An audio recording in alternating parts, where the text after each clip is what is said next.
вытащим, все вытащим.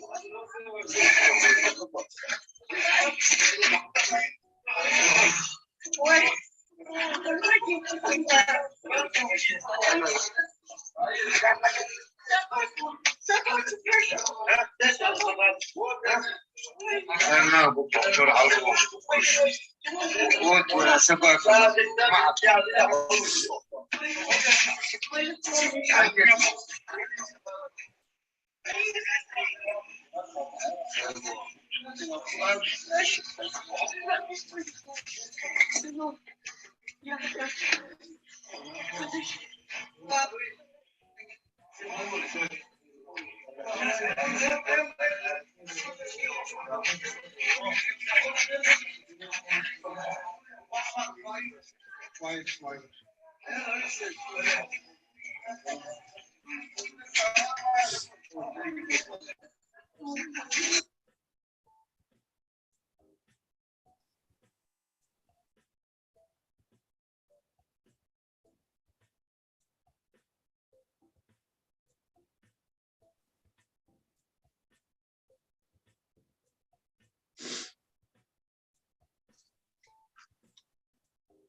Нет слов, но это надо знать.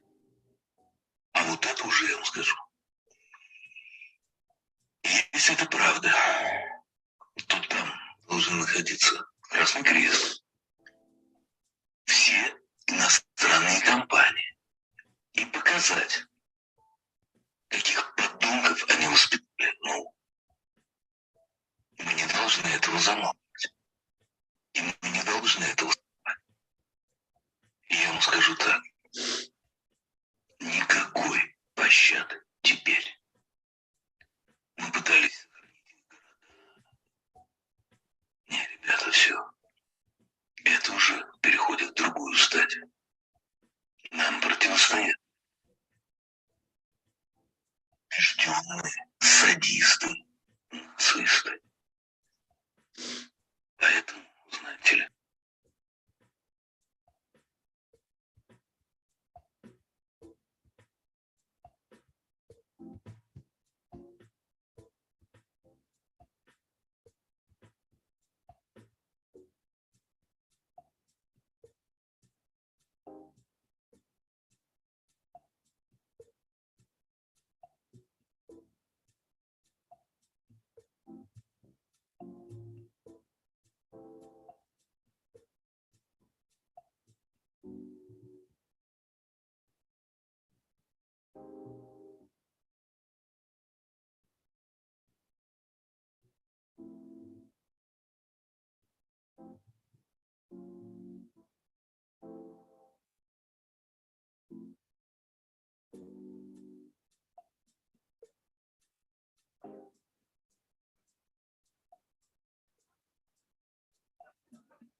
Buongiorno a tutti e benvenuti stamattina. Good morning, welcome. Today we have the conference, Ukraine from Past to Future. I would like to give the floor to Professor Guido Formigoni and Massimo De Giuseppe for the introduction.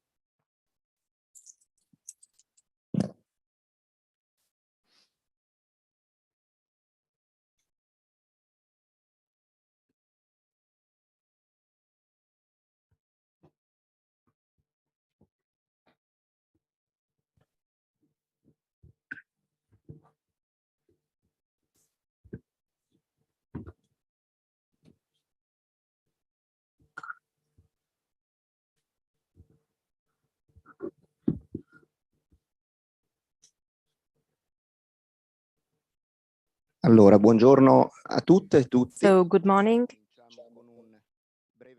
I would like to start with a brief message. We have been sent from the Milan Archbishop, Cardinal Delpini. They are two different answers to different questions. The first one is about his personal experience.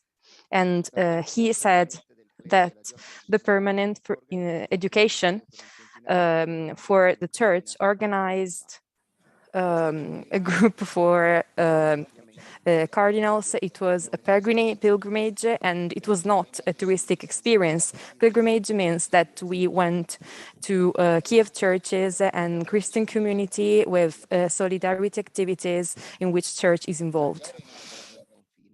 The border war had already started. It was a real war with victims and wounded people and with many damages. In Kiev, we didn't see the drama, partially because we stayed there for a little time and we were not able to read newspapers there. And the second reason was because the conflict was very focused in a particular area. However, it was impressive for me seeing in the middle of the city pictures of dead soldiers, Ukrainian soldiers, around gardens with faces, names and datas. Not all wars are similar one to each other. Also, the resonance of information. However, all are similar based on disaster, deaf people, and also wounds in the body and in the soul. The second answer is about the scenario of the future, the commitment and the responsibilities. The commitment in the contribution of the reconstruction of a country. The commitment to solidarity and also the welcome of migrants. I underline the risk of an attitude of solidarity. It is more respectful not to think about I think and I need, you need and I think. We could build our future together of our community. Everyone needs to receive the chance to give. The emergency requires material helps. We need not only inclusion forms, but also reciprocity, and they should be reciprocal. People's life is not just based on a dish, on a bed, but also prayers, culture, and also celebrations. And we need concrete house, but also places in which people can go to pray that are connected to culture and tradition, different traditions. Monsignor Delpini.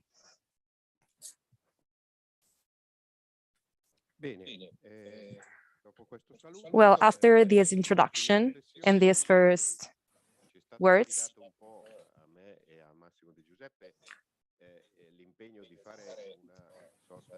they entrusted us with the role to give a little introduction.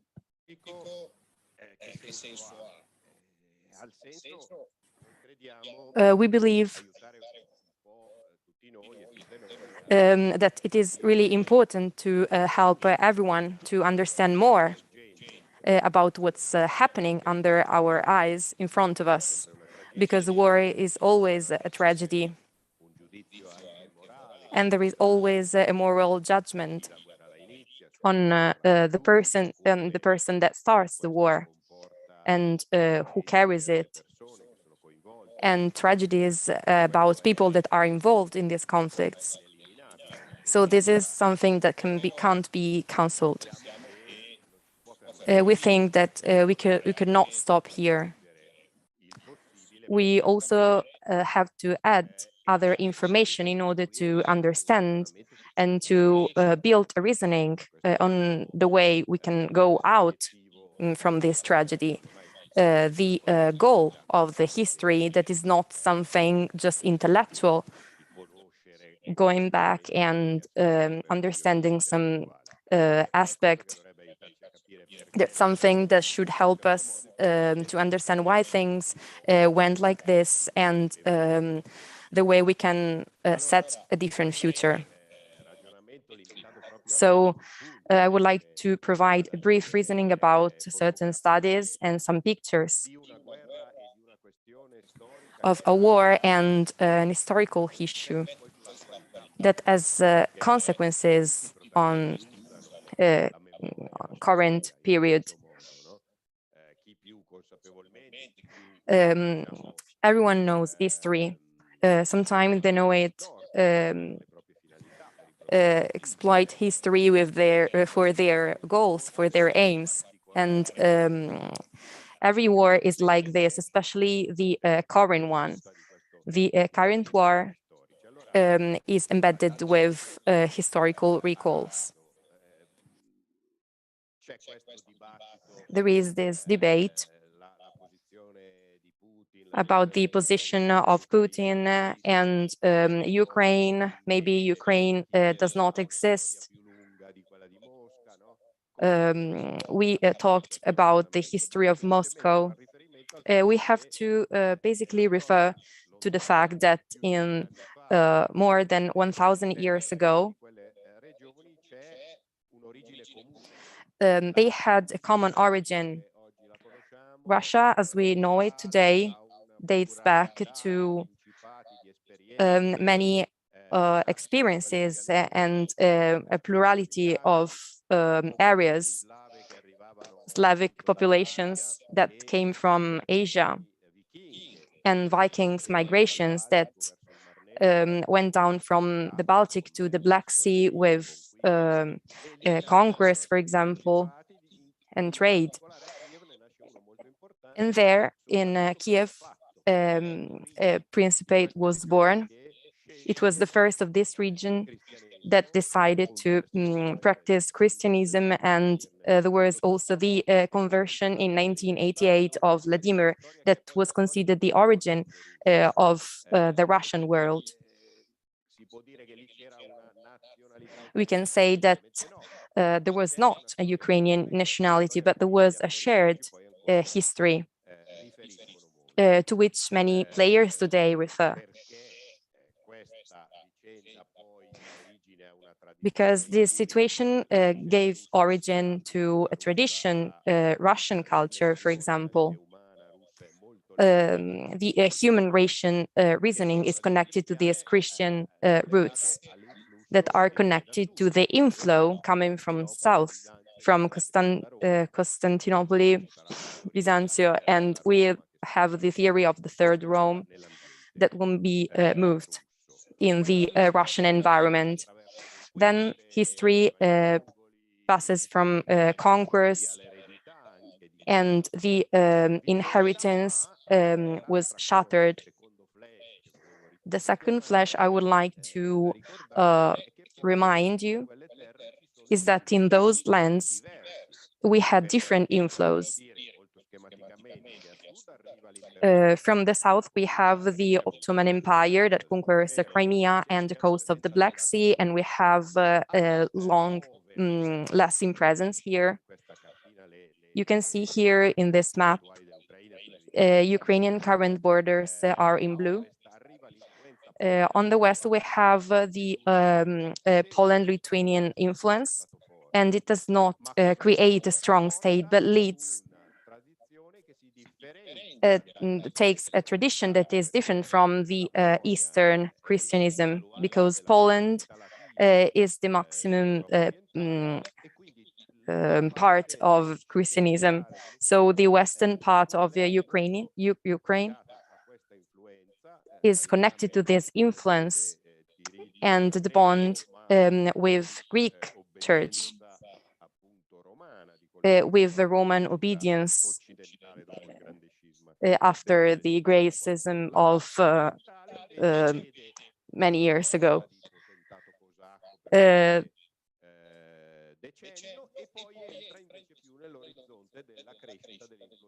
Then it went under the influence of the Grand Ducate of Moscow, with the recovery of the Eastern tradition.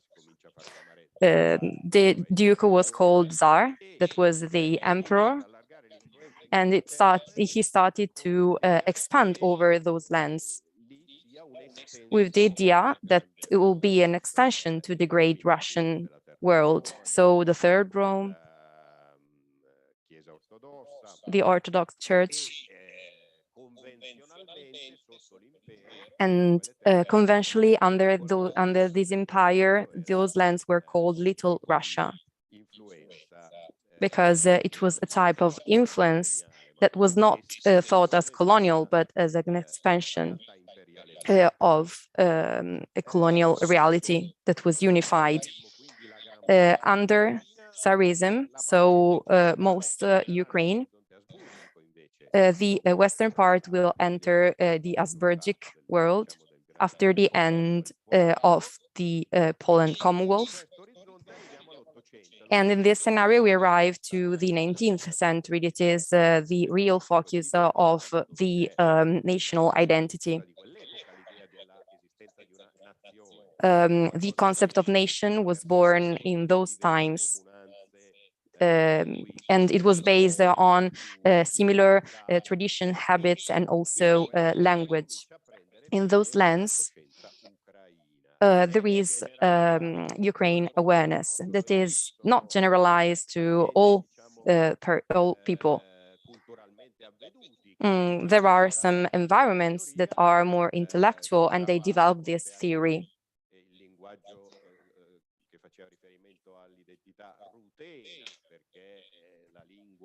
The language of those lands was some time also called in this way. From the imperial point of view, and St. Petersburg, Peter the Great moved the capital, and that language was a variant of the Russian language. And someone started to say that that was a language that expressed a nationality and a radicality in these roots. The 19th century saw this dialectic and a political Ukrainian autonomy arrived when in the 18th century, the Russian Empire collapsed. We had two Ukrainian republics. You can see here in green, two different borders, and also in purple. They last very little, because after the civilian world, after Tsarista, there is the affirmation of the Soviet Union. So then came the intuition of Lenin, which is often criticized because he created the Ukrainian autonomy because of a mistake, but it is historically false saying so, because in order to consolidate the Soviet state, the intuition is to get along with the other nationalities and to involve them and all their identities, which were created in time and were detached from the Russian Empire thanks to, or tragically from the Russian perspective, because of the German win. We should try to create a reality in which the communist elite is respected as a nationally defined elite, but it must be part of a union And the Bolshevik state, which is consolidated in 1922, is a sort of communion of socialist republics, and Ukraine is among the creators of this union. And then there is a 7-year lasting history, which is in this experience as both an experience of consolidation of nationalities, and on the other hand, we also have repression, because when the nationality goes beyond certain borders and it is linked to a battle, a political and social battle around the collectivization of land. Stalin does not care about not being brutal. He is on the other is quite the opposite. He's brutal against those who didn't want a collectivization of lands. And then there is this famine which is inducted by the politics, and there is also a resistance which is expressed in the collaboration of a part of the Ukrainian population in the German Nazi attack of 1941. Which aimed at making the Soviet Union fall, but these elements are still part of an extremist Ukrainian nationalism. Not by chance, there is still a lot of discussion about the memory of these events and around those who are regarded as the protectors of the homeland. And but then after the fall of the Soviet Union, there is no detachment, there is no drastic separation of the nations. There is still the running out of the elements that kept the Soviet Union together, and it led to the choice of the Soviet republics to go their own way. And then there is a dramatic moment, a dramatic phase, a dramatic moment for the dignity of these populations and states, and which is an economic dramatic phase, because the production of these lands, or GDP per capita of these lands, which became independent in 1991, partly former Soviet republics, and then also a consequence of the Warsaw Pact. So a fall, heavy fall, which in the case of Ukrainian and the Russian realities, they would recover just 12 years ago, while in Ukraine, the recovery will be even slower. And this is probably the strongest element of the history after 1991, which is a downfall that has to be, the nations have to recover from. And also entering market economy, it was pretty difficult for the populations of those lands, because the prices became Western prices, but the salaries were still linked to the Soviet experience. So in short, Russia tried to go out with a battle which was a state-run battle, because Vladimir Putin tried to strengthen the state, and after 2000, the oil prices were on the rise globally, and so Russia has had and still has a very frail economy, and the GDP per capita is lower than the Italian one. So to say that these weakness is compensated by Russian nationalism, which is also connected to the rebuilding of the statal experience with methods that are increasingly more authoritarian, and with this idea of recovering and preventing the Russia from having external influences. And this is a critical point in order to understand the actions of Putin. We often regard these actions as crazy maneuvers, but in reality, there is this chance of recreating an integrity, and also it is the only resource that he can exploit to recreate the greatness of the Tsarism. There is then another way to go out of this situation, which is different.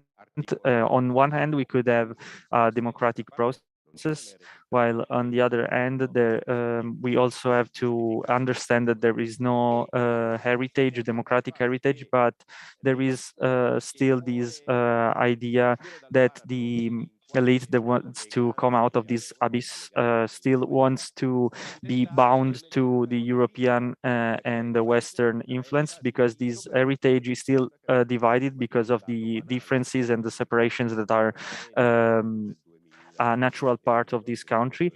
We can go back to the census of 2001, and the population declared that their their native language or mother tongue. In the eastern part, we have a very high share of declarations of Russian language, which does not necessarily mean that it is connected to a Russian-linked tendency, but in 2010 we saw a strong polarization because the region's party of Yanukovych, which is deemed as often as Russian-linked, saw a strong win in the central and eastern regions, while the western part saw the Timoshenko's win. So this division, this schism is part of the international separations, because the Ukrainian democracy is going through rough times, and there have been two great events in 2004 and 2014, which was told as the Euromaidan revolution.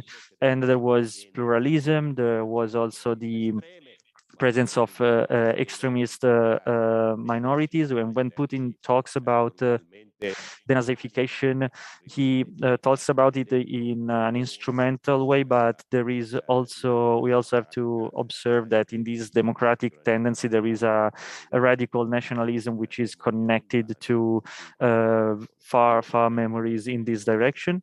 So I think that this is it for the far events, and now my colleague Massimo will talk about the more recent events. Thank you, Guido, and I will. These are the older slides. If you please move to the newer slides, I will link my speech to them, which were prepared by Guido Formigoni. And I will talk about a moment which is part of the description on the long run made by Guido, which is May 2004. In May 2004, Vladimir Putin, who was in his first mandate as a president of the Russian Federation, travels to Ukraine and meets Yanukovych. They are celebrating the 350 years of the separation, the annexion of Crimea, which in 1954, Malenkov and Khrushchev had given back to Ukraine in the context of the scenario of post-Stalinization, so the first passage of a reorganization of relationships with the republics of the Soviet Union, which would eventually culminate in 56 in the 20th Congress of the Communist Party of the Soviet Union. And then the action that but those actions would then stop after the Hungarian Revolution in 1956, which would slow down this reformation process. I still can't see the slides.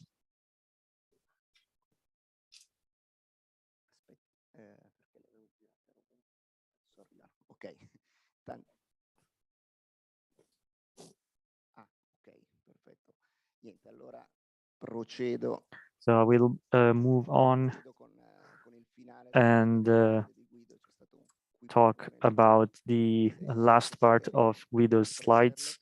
If you please go back to them. So I was saying that in 2004, 2004 was a crucial passage because we were entering a phase which was the end of the first stage of the political development of Ukraine, which had seen sort of dynamic that was defined by Simone Bellezza as a never fulfilled democracy, which was part of the first period of construction of democracy. So there was a long season, the Kuchma's long season, who led Ukraine between 1994 and 2004.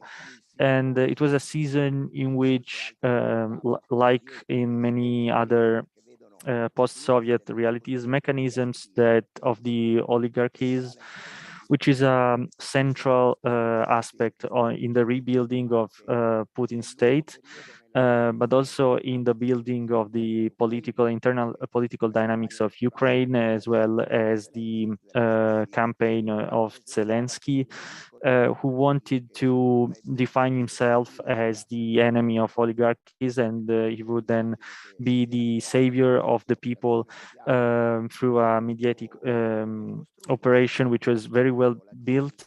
And then he will just recreate the unity of a democratic Ukraine with all the components and contradictions which have just been presented by Guido Formigoni. So in these in the 90s, there was a complex dynamic in which many oligarchies which were born from figures of the Communist Party, which were succeeded in being part of the succession, the power succession in Ukraine, which obviously did not have the resources which could be compared to those of the Russian Federation, especially when it came to the raw materials, but it also has a compromise between the post-Soviet system and Europe, not only as the agricultural producer of the Soviet Union in selling the products to the Russian Federations, but also as a transit place of gas towards Europe and other regions. And this makes Ukraine a very particular country. But 2004 is a delicate year, since two factors arise. The first is connected to the forming of this sort of rift between a world that is a Russian connected world, and on the other hand, Western looking world that is defined by another important figure that has already that would succeed Yanukovych, a peculiar figure, two systems that represented a geopolitical pressure, which was becoming faster in the border areas, and then in the Western mass media was defined as the season of revolutions. There, as the recent revolution in Georgia had happened shortly before, and there were further revolutions in the other middle Asiatic republics. In 2004, we have the Orange Revolution. So this is a pretty important information, because Levitsky, who is one of the most important historians of geopolitical dynamics in the post-Soviet context, he highlights that around these dynamics, there is the pressure of the European Union, there is the pressure as a process of widening towards the eastern part of Europe, and there is also the widening of NATO, which is now becoming something more concrete, and it is well defined in this map. And there are some dynamics that are starting to happen And we know that we are in the Bush Junior period in the United States of the war in Afghanistan, and Russia is redefining its own dimension in the geopolitical scenery. And there is also this push to the economic growth based on oil and the selling of gas. And so these rifts become even more relevant. Levinsky underlines that the more accurate choice of Yushchenko is to call his revolution orange and not yellow-blue, as probably the more conservative and nationalist factions wanted, in order to avoid an excessive polarization between nationalism and pro-Russian groups that recognized themselves in Yanukovych. Probably it all happened during a month. There are elections and Yanukovych won. There are protests and a big propaganda, and there are other elections that were won by Yushchenko, and there is a new phase that started in 2004 and that will last until 2010. During which we'll have the pro-Russian candidate Yanukovych that will lead to a dualism between Yushchenko and Yulia Yumosenko that represents a figure that is connected to many of the interests and complexity of the geopolitical and economic Ukrainian system. So in this case, oligarch groups, political interest, because there was also belonging to different Ukrainian areas. And all this was included in a scenario that was composed by complex situation. In the period of the Orange Revolution, so during Yushchenko, with this dualism that over time becomes more and more delicate, the relations are not so easy, and Putin's Russia consolidates thanks to the price of hydrocarbons. In the slides we don't have here, I included an article from Times 2007 that focuses on the man of the year. Putin was elected as a man of the year. He was a friend of Western countries, and he was supporting the United States operation in Afghanistan.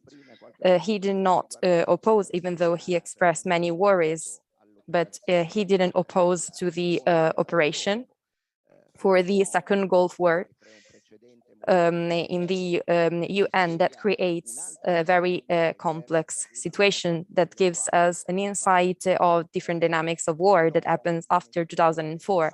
And the UN is emarginated. We'll see in Yemen, in Syria, in Libya, but we'll also see in the Ukrainian situation, the current one. The UN is not able to participate as a player that can be involved in a reconstructive process. Putin in these years is changing from a military point of view. He could won the game against oligarchs. Gazprom became a collective element for the reconstruction of the state. And he also could rebuild the relation with the Orthodox Church. And he could also define the strength of internal crediting process through which his party, Unified Russia, will become a consolidating element. In the first years of the situation Yushchenko, of the Ukrainian policy, Putin gains power. Putin, at the end of 1999, 1 year after being nominated the FPS director, was called by Yeltsin to the prime minister, as a prime minister. after the Chechnya War that started in 1999, that finished after 10 years with 60 or 65,000 victims. Putin is using inside this rebuilding, reconstructive process that is based on hydrocarbons and state reconstruction, and also the reconstitution of outskirts that lived a delicate situation after the Gorbachev phase and the Soviet fragmentation. He's using war as a player to reconsolidate borders. In 2008, we had the brief invasion of South Ossetia and the preparation of Russian intervention in some areas that will happen concretely in the second phase of the Second Syrian War in 2012, when Yanukovych was guiding the Ukraine, and there is also the construction of a mechanism that would lead to this situation. There will be a sort of situation in which Putin is the key figure of Russia. And from 2012, we've also constitutional reform that obtained 79% of votes in a construction that includes also the elimination of oppositions. The case of Anna Politkovska from the point of view of mediatic opposition, Martynenko, and more recent cases. So inside this scenario, the next step is the 2014 situation. We are 10 years after 2004. In 2004, we have the Euromaidan, Yanukovych that could go back to the power with the election in 2010, is in a stagnation phase. He's facing big difficulties. There are protests that start in November 2014 that go on for many months, and there is also an escalation of the repression that will lead to many dead people in Maidan Square in February of the following year. And will arrive to this revolt that will be very diffused in social medias, that will lead to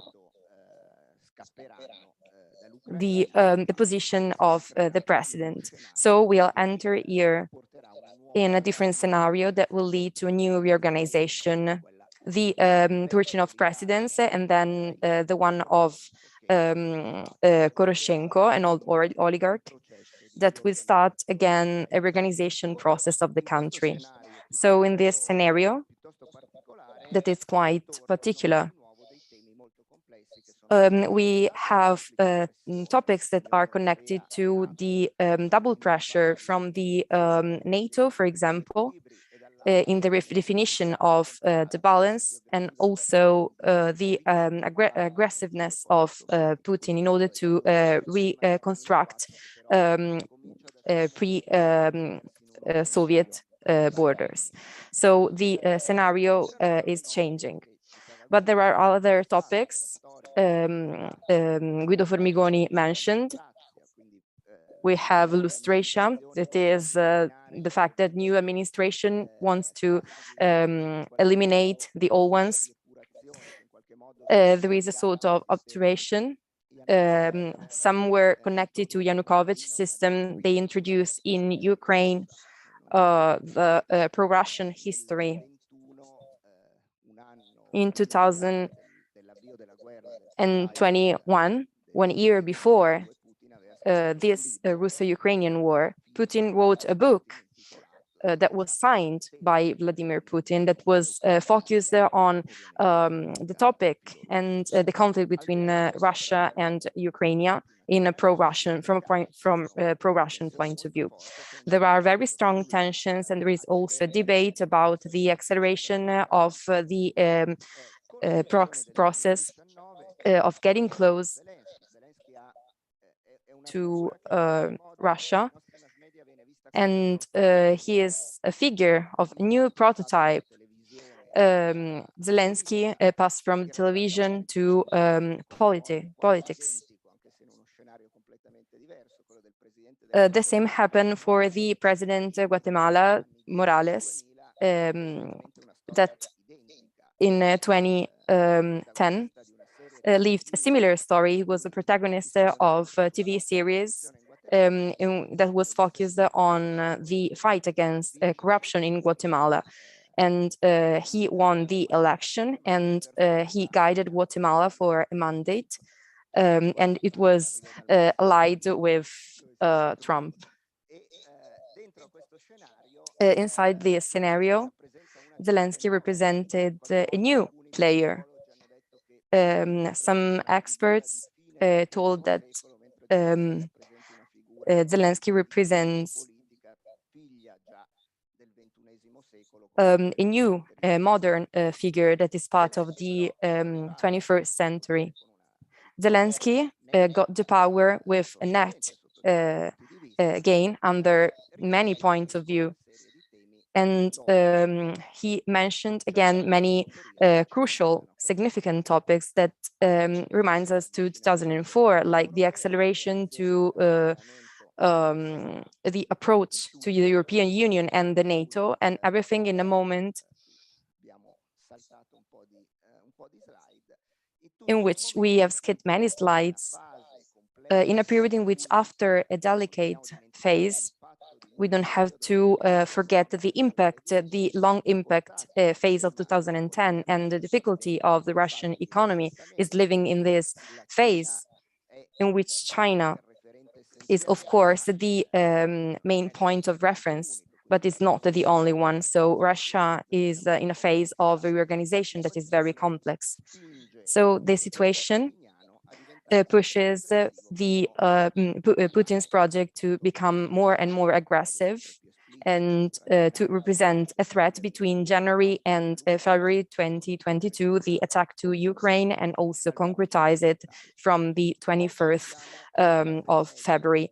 Here we are more than 1 month and a half from the beginning of the conflict. We are in a very fluid and complex scenario.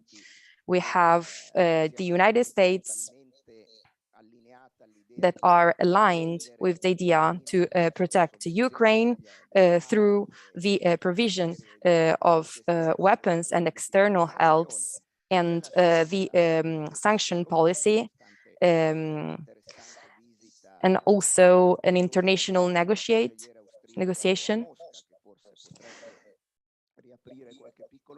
Probably in Moscow, we will have a negotiation. We are in a complex phase from the human point of view, with bombardings and strategic actions, and offensive and continuous attacks.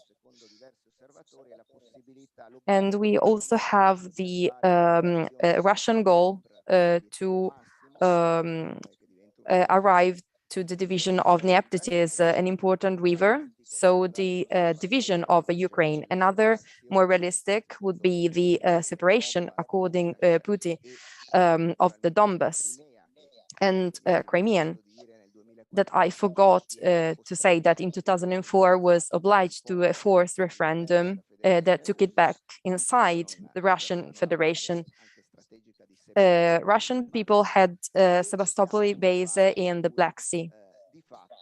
So we are in a phase in which the fight on the field and the use of images, immigrants, and also social medias are playing an important role. So I believe that in this moment, the scenarios that are coming to reality are three. The first, which is the furthest, I hope, for us, which is the escalation that could lead to an atomic conflict. And I believe it is in the context of traditional deterrence, although the elements of danger are not significant. A second scenario, which is the most probable, which is the Syrian hypothesis, which means that in Syria the war started in 2009 and formally closed in 2019, but we know that it is not still not come to an end because Assad still controls a significant part of the Syrian territory. So the risk is that of an endemic war which could go on for a lot of time, and it could also feature a significant Ukrainian resistance with the offensive of the Russian army, and this could lead to a very long-lasting endemic war. The third hypothesis is coming to a negotiation with a solution, and under the political point of view would force both parts to renounce to some of their priorities, but this is maybe the hypothesis that would need a multilateral system, and the United Nations should be able to find a way to manage this war in the context of a global negotiation, because the conflicts in this scenario of the 21st century have gotten to a dimension that it is increasingly more complex in the absence of global negotiations. So this is the scenario. We don't have solutions. The first priority is the suffering of the people under the bombing, the displaced people, elderly people, and those who are forced to move out of their own country. I would like to conclude my intervention by quoting a letter, 1970. In 1970, there is a World Council, a session of the World Peace Council, and the former mayor of Florence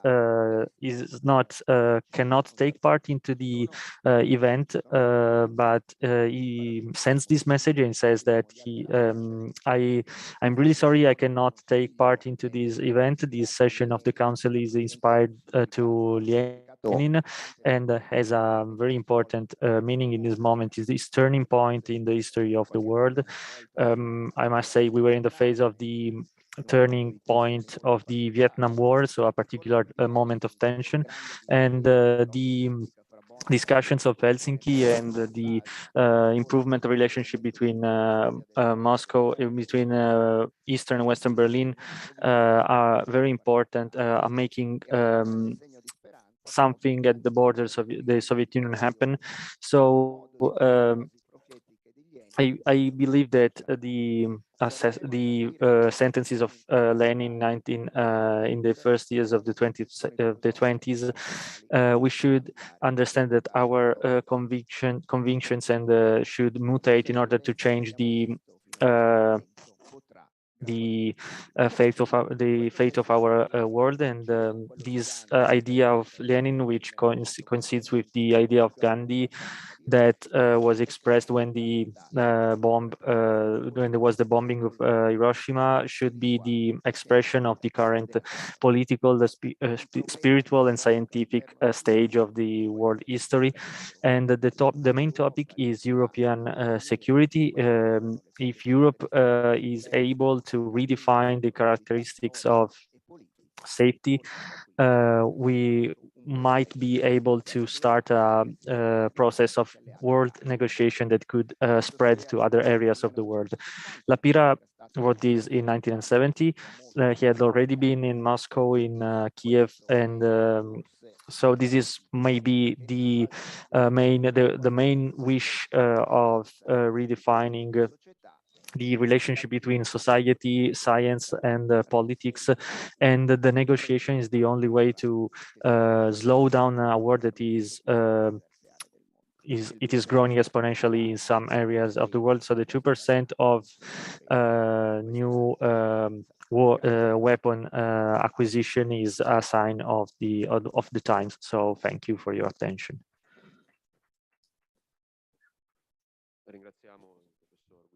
So thank you to Professor Guido Formigoni and Professor Massimo De Giuseppe. we're now in the middle part of the central part of this convention, and I give the floor to Enzo Cartareggia, who is the representative of the students.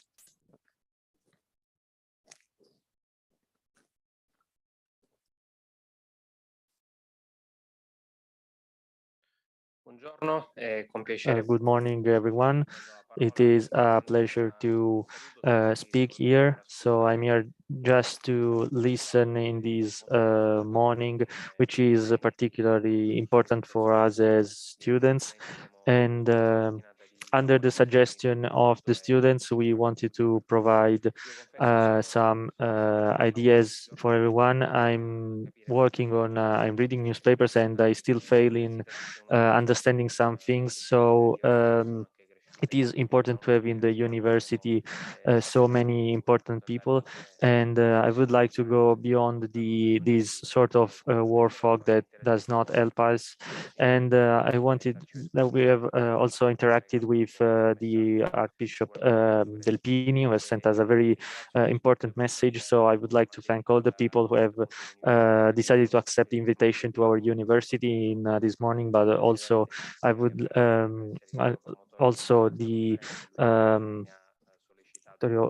Victor Elia Ferrari, who is the organizer of this conference. And so, as I said before, the main target is that of knowing way more, which also interests us as students, as citizens, and especially the topic of globalization, of perpetual peace, which the people the same age as me might find, for example, a crucial topic in international cooperation.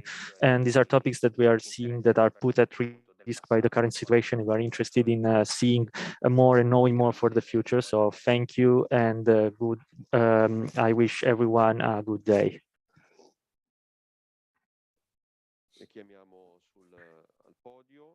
So we give the floor to Dr. Victor Elia Ferrari, who is a promoter of student promoter and promoter also of this convention.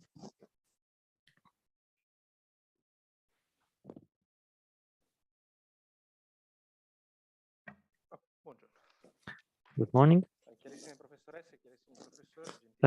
Dear professors and guests, I am thankful towards you and the Rectorate and the International Affairs Office, and as well as the representative students Enzo Cartareggia, who have supported the idea of this conference, and we wanted to make it happen. So I also thank the students and the professors, not only of the IULM University, but also of the institutions for studies as SML Carlo Bo, who make the interpreting and the translation of these events in streaming of this event in English language. So I think that the university is the forum in which people are free to express themselves in a free university such as IULM University, with the common aim of shedding some light in the dark. So we are here to make some clarifications on the past and on the geopolitical presence of the Ukrainian conflict, as Guido Formigoni and Professor De Giuseppe have made, and we are trying to shed some light on this conjuncture to create a brighter future for the people in Ukraine. So this is the end of my intervention. I will give the floor to Dr. Shulga, who is the CEO of Euro-Atlantic Communications, and to Yulia Mishchuk, a Ukrainian student. So thank you for your attention.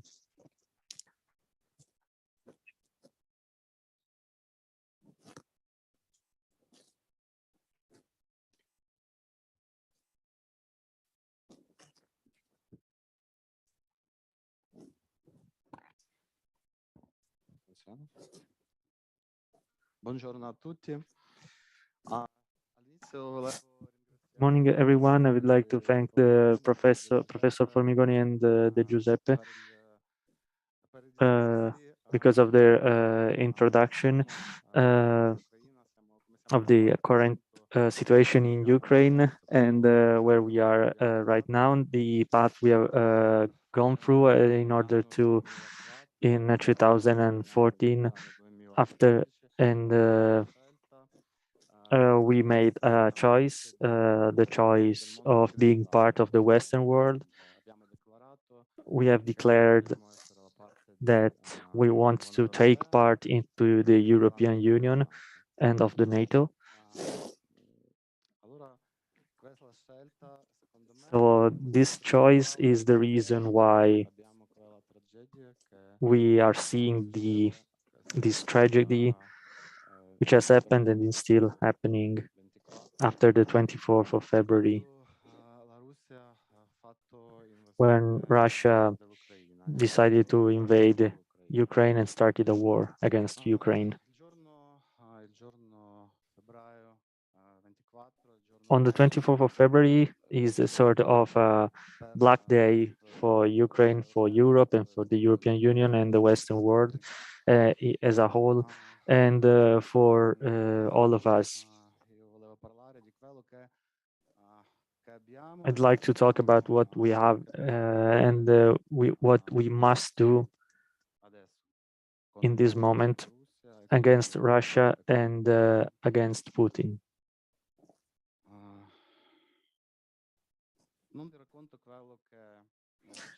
I will tell you about what happened in the last 2 months. You know everything. You have seen that on TV or read on the internet what happened in Ukraine. You already know everything. So the atrocities of the Russians, the missile attacks in the cities, thousands of civilians killed by Russians, the photos from Bucha, Irpin, Mariupol, and other cities. So I come from Kiev. I live in a part of the city which is close to Bucha and Irpin. So 10 kilometers, and those cities are 10 kilometers away from me, and which is normally a very in which we spend the weekend, we relax ourselves, and we simply relax. So this is what happened in the past. We don't know when the normality will come back, because as of today there is no Russian army in this area of Kiev, but as our army say, we need about 2 years to remove the mines and the bombs that are almost everywhere. So as someone said before, the world after February the 24th is and will be divided in the men and the Russians. So I'd like to talk about what we have to do together to stop Russia, as to say, to isolate this country and to destroy and win. Allora, prima di quello, io voglio... So first of all, I would like to talk about the two important myths. There is the Western world and the European Union. The first myth is that for everything that happens, only a single person is responsible. In this case, just Putin, but it's not like this. Every Russian person is responsible, because people bombard cities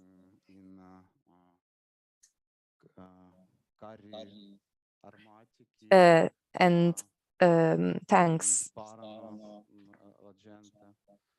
that kill people. Non i soldati, la gente civile. Soldiers are against civilians. Allora responsabili tutti.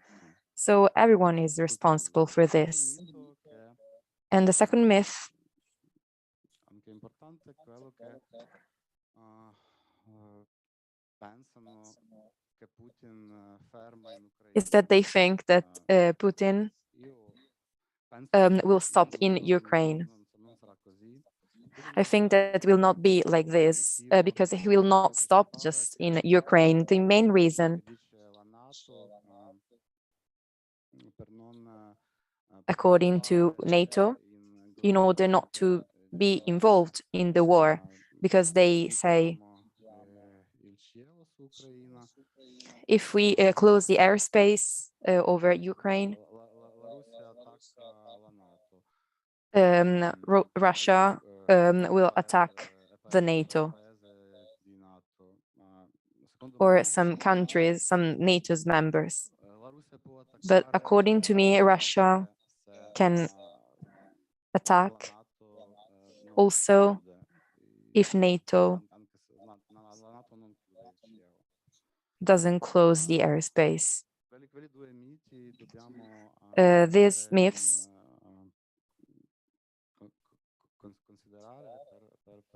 should be taken into account in order to consider further steps.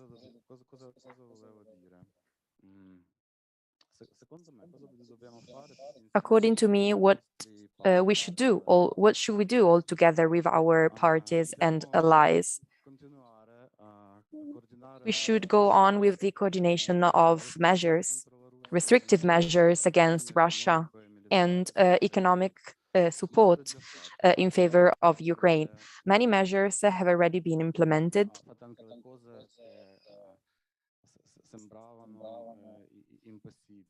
And we also did things that looked impossible. And for this reason, I would like to thank your country and all of you for the support. So what should we do? We should manage a complete embargo on oil and gas. According Russian budget for 2022, they would like to earn more than $300 billion.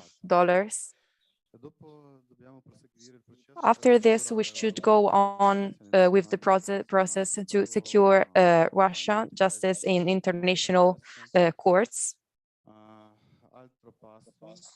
Another important step is the discussion about the exclusion from the SWIFT system that is not complete.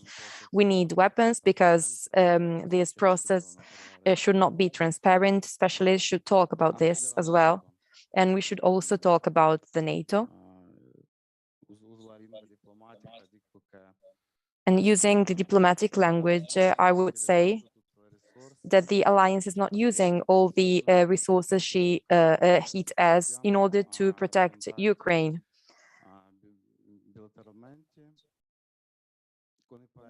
But we have connections with NATO's members, and the process will go on.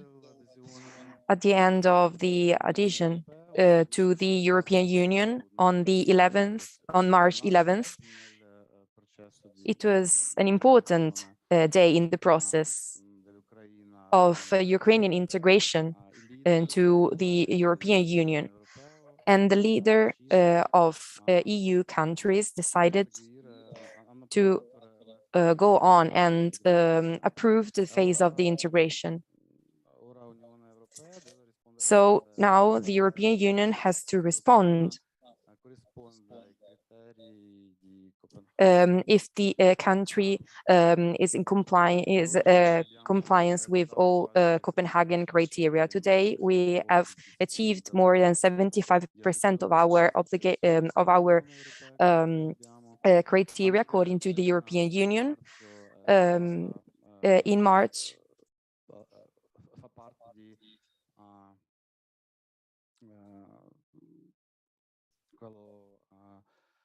mercato energetico Ukraine became part of the energy market of the European Union dall'anno 2016 from the 2016. dell'Unione Europea. Grazie per l'attenzione. Thank you for your attention.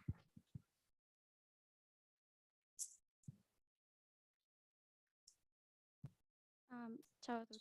Allora, buongiorno. Mi Good chiamo morning. Giulia, io sono My una name studentessa is di Julia. IULM. I'm a Sono student qui here in per IULM. I moved to Italy 6 months ago. procedo in inglese.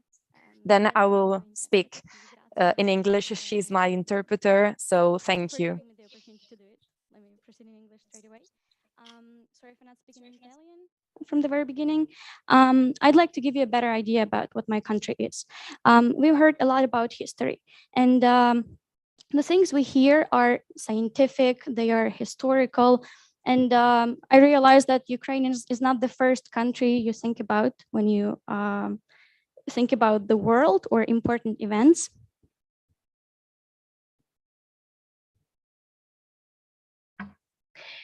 Buongiorno a tutti, mi chiamo Giulia, mi sono trasferita qui 6 anni fa e condurrò il mio intervento. Mesi fa. 6 mesi fa. Scusi. E condurrò il mio intervento in inglese. Innanzitutto io vengo appunto dall'Ucraina e vi vorrei spiegare oggi che cos'è l'Ucraina. Sono sicura che oggi si sentirà ovviamente molto parlare dell'Ucraina dal punto di vista sia scientifico che storico e sono altrettanto sicura che se vi parlo dell'Ucraina non è il primo paese che vi verrebbe in mente. So yeah, I feel like there are too many stereotypes about my country. From the histories you hear, from people you meet, and I would like to show you what Ukraine really is. Sono sicura che ci sono molti stereotipi riguardo il mio paese e quindi vi dirò chi sono gli ucraini e che cos'è l'Ucraina per me. Allora, cos'era prima che la guerra è scoppiata? So Ukraine is a beautiful country, and I invite you to watch this video to have a better idea about what the biggest country in Europe looks like. Comincerei con il dire che l'Ucraina è un paese meraviglioso e per farlo vi mostrerò un video.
So yeah, this is what my country looks like. Ukraine is a digital country. This might be something that you didn't really know, or like what people don't think about Ukraine, because they think that we are a poor country, like somewhere really far from the development. Quindi è la scena e l'immagine dell'Ucraina di oggi, o meglio di com'era. In realtà l'Ucraina è un paese digitale e è probabile che molti di voi non lo pensino, ma in realtà al contrario che siano convinti che l'Ucraina sia un paese ancora povero e in via di sviluppo, ma non è così. So Ukraine is the first country in the world to launch digital passports and legally equate them to ordinary documents, which means that you only need your phone and that's it. You have your international passport, you have your national ID, you have birth certificate, you have COVID certificate, you have all your documents simply in your phone. In realtà l'Ucraina è il primo paese del mondo ad avere sviluppato un sistema digitale per avere a portata di mano qualsiasi documento di cui potrete aver bisogno. Quindi nel vostro telefono potrete avere il passaporto, il documento di identità, il certificato di nascita e anche il certificato, appunto il Green Pass, come lo chiamiamo qui in Italia. Ukraine made more than 70 public services available online on DIA portal, including registering a business. So basically in this app, you can register your business and do all the bureaucracy that like when you ever have to go to any office, statal office, you don't do it anymore, you do it on your phone. E quindi in questa piattaforma potete anche ritrovare ben 70 aziende e business, quindi questo vuol dire azzerare gli spazi fisici, gli uffici per svolgere gli stessi lavori. Ukraine is now #1 in global contribution to science and technology. Our people are very talented. L'Ucraina è anche il primo paese per scienza e tecnologia. Gli ucraini sono delle persone davvero talentuose e intelligenti. Ukraine holds first place among Eastern European countries for IT outsourcing and research and development activities. And I am a proof of this because after my bachelor degree, I worked with outsourcing and I work in IT sector. We have lots of jobs in that sector right now. E l'Ucraina è anche il primo paese in Europa ad avere un settore IT estremamente sviluppato. Io stessa ne sono un esempio, dal momento che dopo essermi laureata sono appunto entrata a far parte del settore IT dove lavoro. Ukraine is first worldwide country in paying with mobile phones. So again, you have your phone, just move around, you have everything in your phone. E appunto l'Ucraina è il quarto paese al mondo per quanto riguarda il sistema di pagamento avanzato con il vostro telefono e potete effettuare dei pagamenti appunto comodamente con il vostro dispositivo. And Ukraine has legalized the crypto sector and ranks fourth in the world for the number of crypto users. Oltretutto l'Ucraina ha legalizzato il settore delle criptovalute e si classifica come quarta nel mondo per il nome di utenti appunto nelle criptovalute. Ukraine is a startup country. Ed è un paese delle startup. I don't know, like if you guys use Grammarly, it's a Ukrainian company. This company is unique in its sector. They don't have any direct competitors. They were created in Kiev. They have offices in Canada, United States. The main office is in Kiev, though. The sales department is in Kiev. This company is worth $13 billion right now. And Microsoft wanted to buy them, and they said they don't want to do it. They want to proceed as a Ukrainian company. Se conoscete questa applicazione che è Grammarly, vi stupirete a sapere che in realtà è un'applicazione ucraina e i suoi uffici appunto si trovano in Ucraina, a Kiev, nella capitale, ma in realtà è molto celebre anche in Canada e negli Stati Uniti. Tra l'altro il suo valore è di $13 miliardi, tanto è che la Microsoft si è proposta di acquistarla, ma appunto i manager hanno detto di no e che rimarranno appunto a Kiev. PetCube, if you have pets, you might have heard about it. It's a company that has created this device that allows you to see what your pets are doing at home while you're not at home. As soon as the pet comes closer to the device, you can give him food or play with him. There's two-way interaction, voice interaction. Right now, PetCube has raised $14 million in the last round of investments. Un'altra applicazione è appunto PetCube, che è sicuramente un'applicazione che conoscerete se avete degli animali domestici. È sostanzialmente un insieme di dispositivi con cui potrete vedere che cosa fa il vostro animale domestico a casa e appunto interagire anche con lui e giocare con lui e dargli appunto del cibo, e anche il valore di PetCube è considerevole. Reface. Anyone who has Instagram knows that basically any filter you use, any mask that you use, it's Reface. They created a deepfake technology, and this is the first company to create this technology in the world. Right now they are in Kiev. The app was downloaded over 100 million times in 14 months after its launch. Un'altra applicazione, ancora una volta, è Reface. Se voi utilizzate Instagram lo saprete, tutti i filtri sono appunto creati e prodotti da Reface, che tra l'altro anch'essa ha gli uffici a Kiev e è stata scaricata ben 100 milioni di volte solo nell'arco di pochi mesi.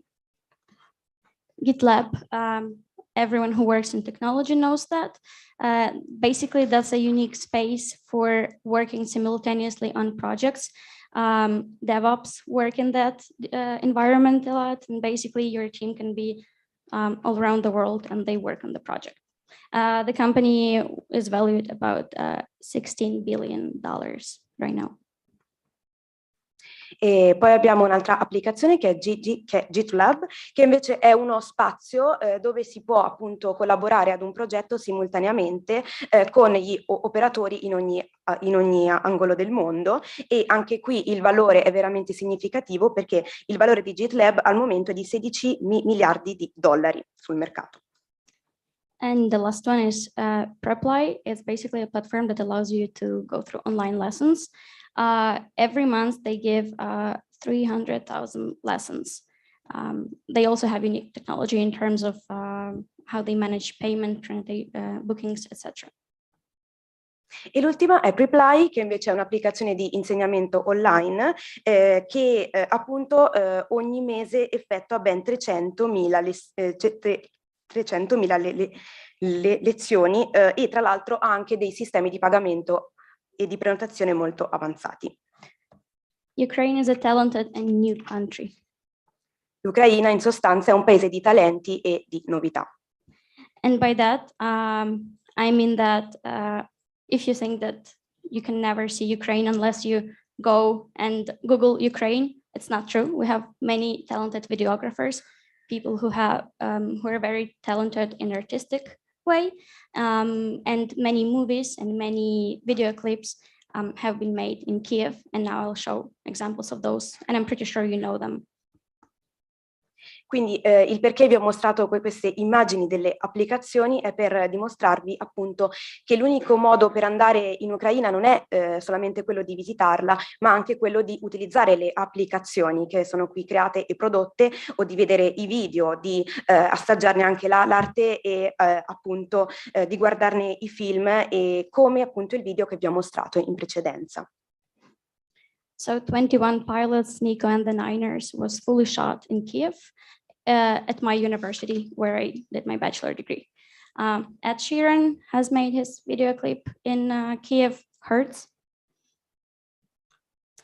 Nothing But Thieves, Miley Cyrus, Nothing Breaks Like a Heart, I believe the name of the song. Zayn Malik, the guy who was in One Direction, Georgia Smith. And such companies as Diesel and Apple have made their commercials in Kiev as well.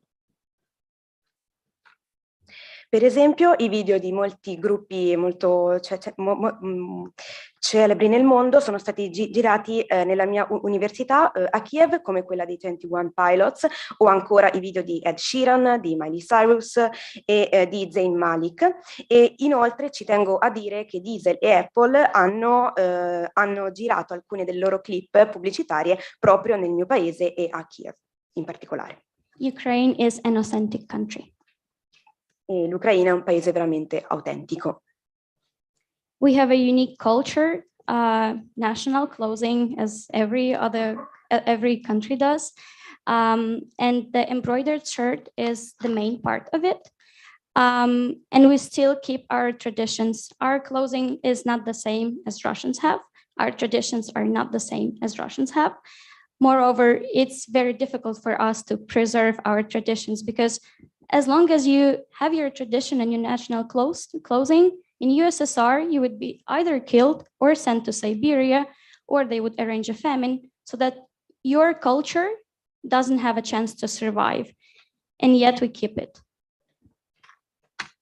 Come paese abbiamo ovviamente anche dei costumi tradizionali, qui potete ovviamente osservare delle fotografie come la treccia, appunto i colori dei costumi tradizionali del nostro paese, e ci tengo a specificare che i nostri costumi non sono quelli russi, come anche le nostre tradizioni. In realtà è stato molto difficile in passato per preservare la nostra unità e i nostri costumi tradizionali perché nell'epoca sovietica se si cercava di proteggerli e di preservarli, anche di mostrarli, si rischiava o di essere uccisi o di essere inviati in Siberia nei campi di lavoro o ancora a morire di fame. Those are not horror stories. Apparently, my relatives were too much of Ukrainians. A wife and her husband were sent to Siberia. A husband died there. Her sister had to go to Siberia to get her back. And that's just for being Ukrainian. Per esempio vi racconto una storia mia, della mia storia, due miei parenti sono stati appunto inviati purtroppo in Siberia e siamo dovuti andare appunto nelle loro tracce ed è molto doloroso per me oggi ricordare questi eventi, ma è quello che è successo. Ukrainian language is unique, and for everyone asking, isn't Ukrainian basically Russian? No, it's not. Starting from 1720 till 1916, most of which Ukraine has suffered from Russian invasion, there have been at least 20 laws prohibiting Ukrainian language. So if you spoke Ukrainian, you would be killed. If you're a teacher of Ukrainian or Ukrainian history, they would hunt you. If you had Ukrainian books in your house, that's a problem for you already. Parliamo anche della lingua. La lingua ucraina non è la lingua russa, specifichiamolo. La lingua ucraina ha sofferto particolarmente fra il 1700 e il 1916 di alcune leggi che appunto ne privavano e ne ostacolavano l'utilizzo.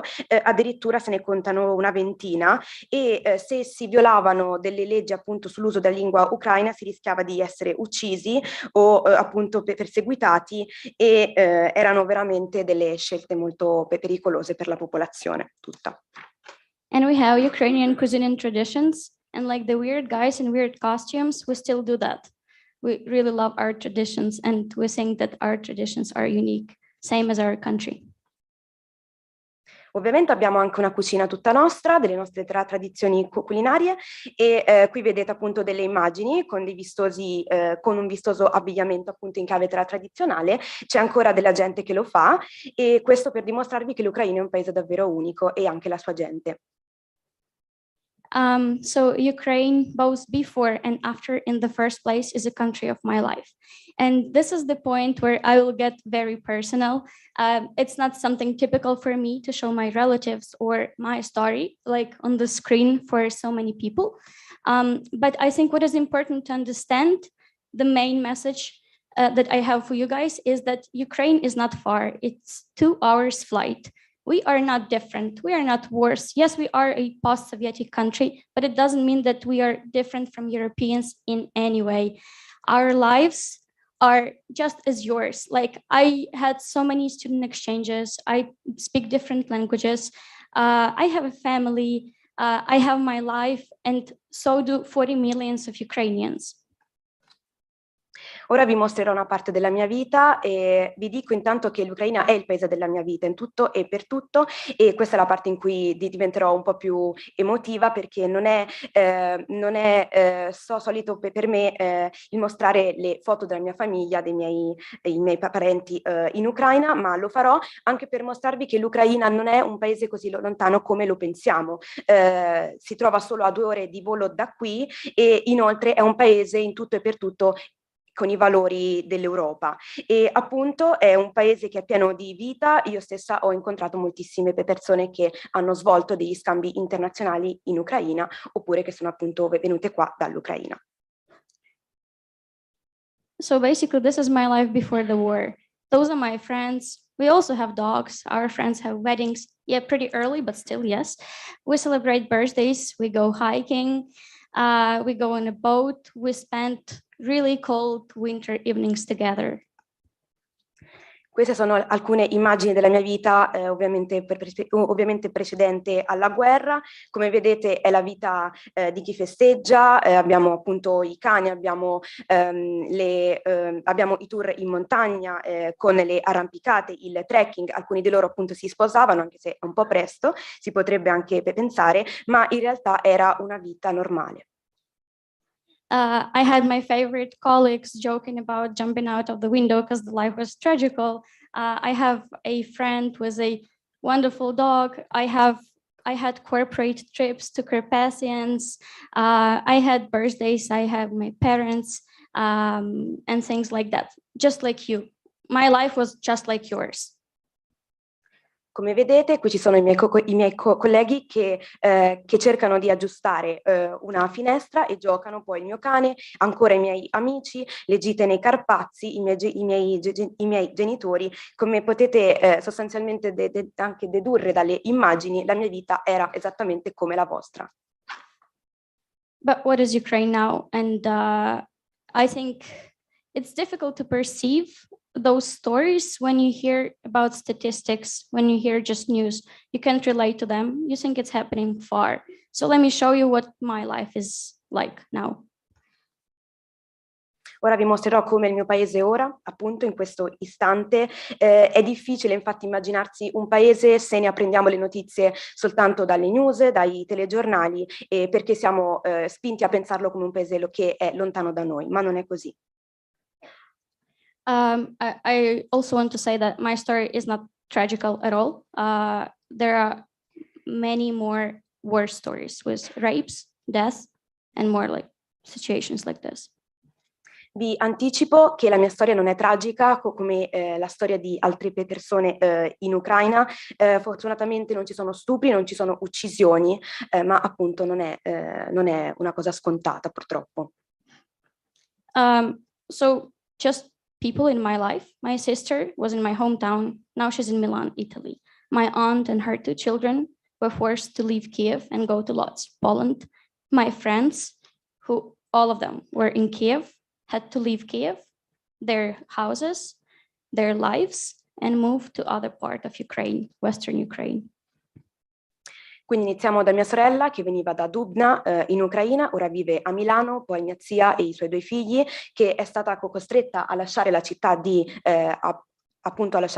Kiev e ora vive in Polonia, a Lodz, e sempre i miei amici, anche loro costretti a lasciare la capitale dell'Ucraina e ora si sono spostati nella parte occidentale del paese. Here's my dad, just like your dad's. He had normal life, his profession, his work, everything. Right now he has to defend my country. Lui è mio padre, esattamente un padre come potrebbe essere anche il vostro. Il lavoro di mio padre è variegato, lui fa tutto e ora è appunto stato chiamato a difendere il suo paese contro l'aggressione. The next one will be with music because that video was made like 2 years ago, I think. It has Italian music in the background. It wasn't on purpose, so just enjoy. Basically, it's a story of my brother. For 2 years, he was building a house. 2 years ago, his daughter was born. Ora vi mostrerò un video che è un video che contiene anche della musica e musica anche italiana, tra l'altro, e parla di mio fratello che appunto 2 anni fa ha cominciato a costruire la sua casa e nello stesso anno è nata anche sua figlia. It's in the suburbs of Kiev and you'll see what is left from the house on the right. Siamo nei sobborghi di Kiev e ora potete anche osservare con le immagini cosa è rimasto. Серьезно.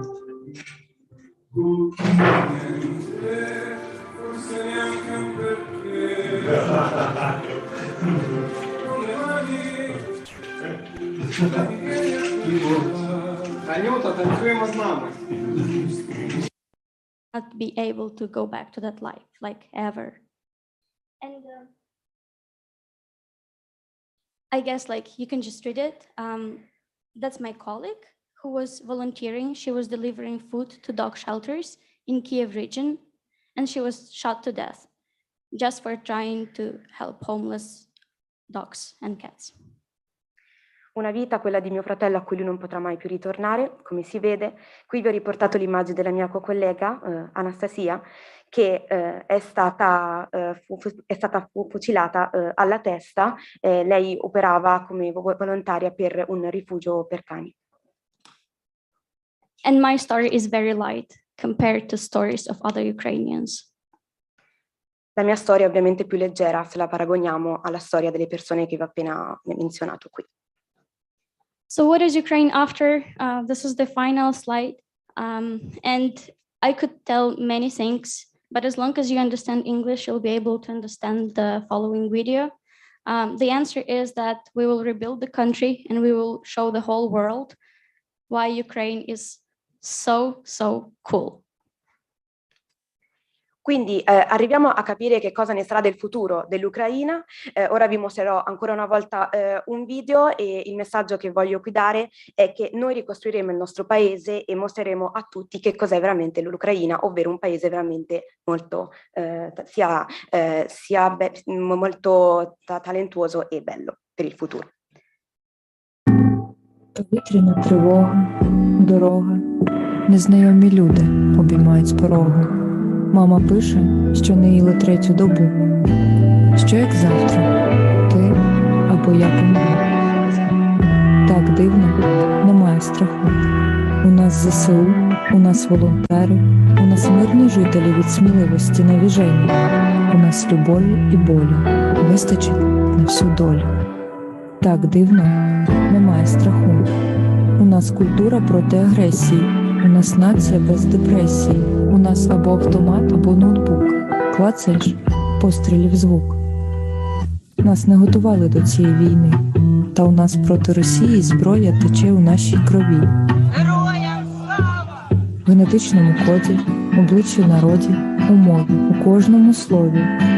Завтра ні ти, ні я не помру. Обіцяю, прийду додому, вийду на вулицю і заспіваю, що після цієї війни я тебе по-справжньому знаю. Україну відбудую і ще більше весь світ у твою красу закохаю.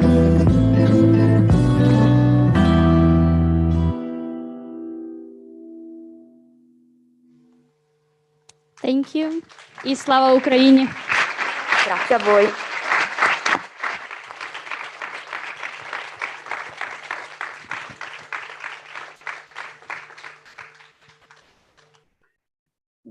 Grazie a Volodymyr. So thank you to Volodymyr and Julia for their important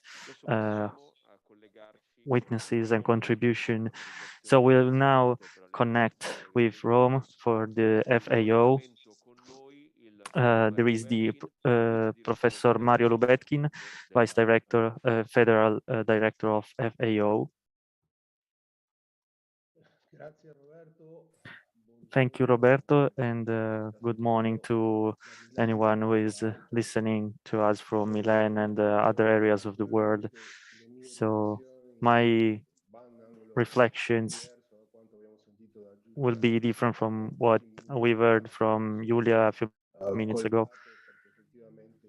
So the topic is war, and the scenario that we see in Ukraine has to be taken into account from different perspectives, and has to be seen on the effects that there will be in the present and in the future, not only in that area war field, but also on a global level. So first of all, as you know, I'm vice, the FAO concentrates itself on agriculture and I am the assistant director, and it is our responsibility to start from this. So the first conclusion we can come to by seeing this tragic war that started on 24th of February, that never before the topic of the food and also has become part of the world agenda. We are in front of one of the most dramatic stages of the war, and it has also fueled the insecurity on the world scenario when it comes to food. And we have to take this into account, and we have to reflect, and also part of our reflections should be around the most dramatic parts and the most dramatic effects of this conflict. And there are three main aspects that are tragic in this framework. And so the topic of food, the topic of energy, and the topic of finance, with obviously something that is close to us, which is the process of changing, and all these parts, all these topics will be part of the debate, and we will try to understand what will happen, what will change, and what solutions will be found. So we hope we can find them after the end of the war, and we hope that this war ends as soon as possible. So the most dramatic element of this event, and as we all know, is that this war comes after a very complex world scenario that is due to the COVID pandemic that had already created a negative scenario under the environmental point of view, and also for the food sustainability, and so the agri-food sustainability and the agri-food production, and the results were those and are those that we have known in our yearly reports. More than 800 million people were in a situation of hunger, and there were even 100 million people more due to the COVID pandemic that have added themselves to the list of people that are starving. And this shows a tendency in the last 5 years to a negative growth, and of people who are starving. And with this war, that we will see that this tendency will accelerate. And if you remember, in 2015, more than 160 world leaders at the United Nations had decided to write down an agenda, a world agenda, to help the humanity, and that would come to an end in 2030, so in 8 years, in which poverty and world hunger would disappear, and in the framework of the 17 development goals. So the situation before COVID and due to COVID and the war have made have moved these targets far away. So we shouldn't be limiting to the people who are currently starving, because starving is also connected with nutrition, and they are part of the same challenge to understand what kind of world we will have in the future. And also we will remember that amount of 3 billion people who have don't have correct nutrition, and this leads us to scenarios that we have never seen before, such as having 700 million people that are affected by obesity, and they risk just as much as the people who are starving. So, and there are also hundreds of millions of children among these people, and we are seeing also the proxies of the future and what effect this will have on the economy of the countries, on the health of the countries. So war in this framework, and I want to delineate this framework where war by itself will lead to an even worse scenario. And it was difficult before finding solutions to these problems in a context of peace, but in a context of war it is even more difficult and almost impossible. So let's think about all the wars that are forgotten in Afghanistan, in Somalia, in Yemen, to understand that the path of the conflict and the path of the war is not the solution to any problem. And the point is that this war is in a zone which is the for the production of is the breadbasket of Europe and of the world, and this will create creates and will create an effect which will be extremely negative for the food security and safety. We should think that Russia is the main exporter of grain, and with Ukraine they are more than 30% of the world production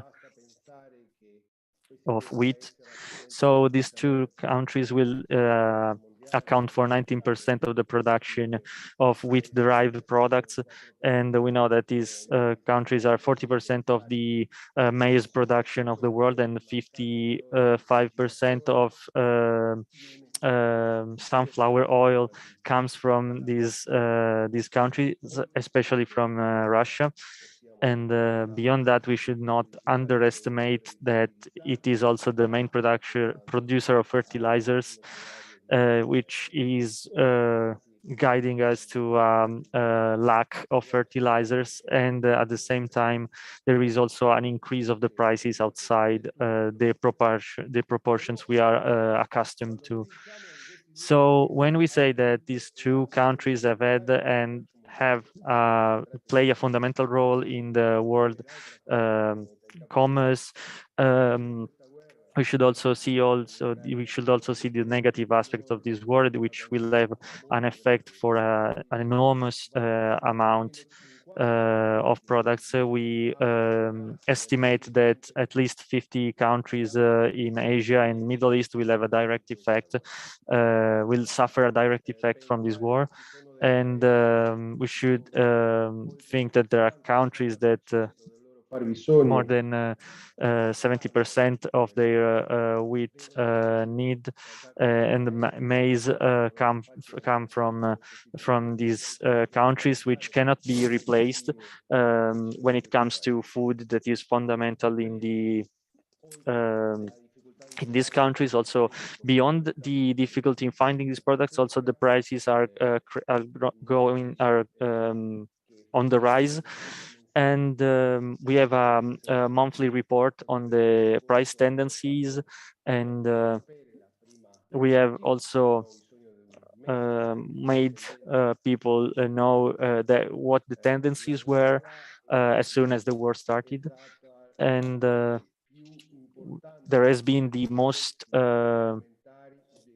evident increase of the prices of these kinds of this food in the century. There has never been such an increase in the past.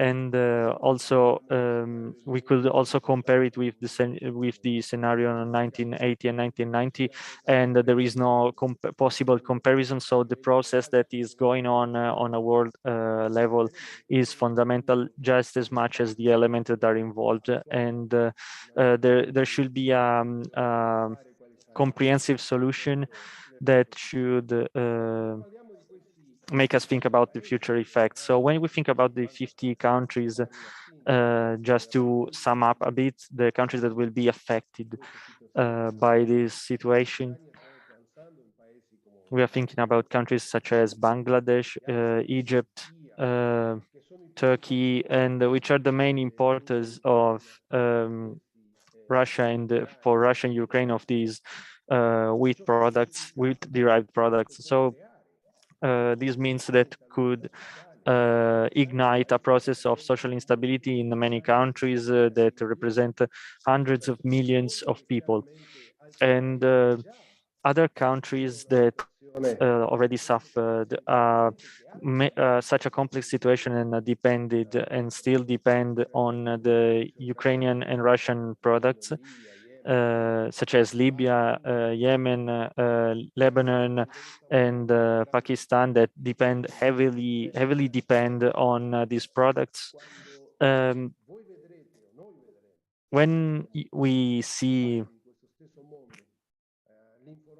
the information, the news in which scenarios of instability of Bangladesh will take place, such as the bread conflict in other realities in other countries, we will have to understand that will not be an internal matter of Bangladesh, Sri Lanka, or Turkey, but it should be an effect that will be connected with the dramaticity of the current moment in Ukraine.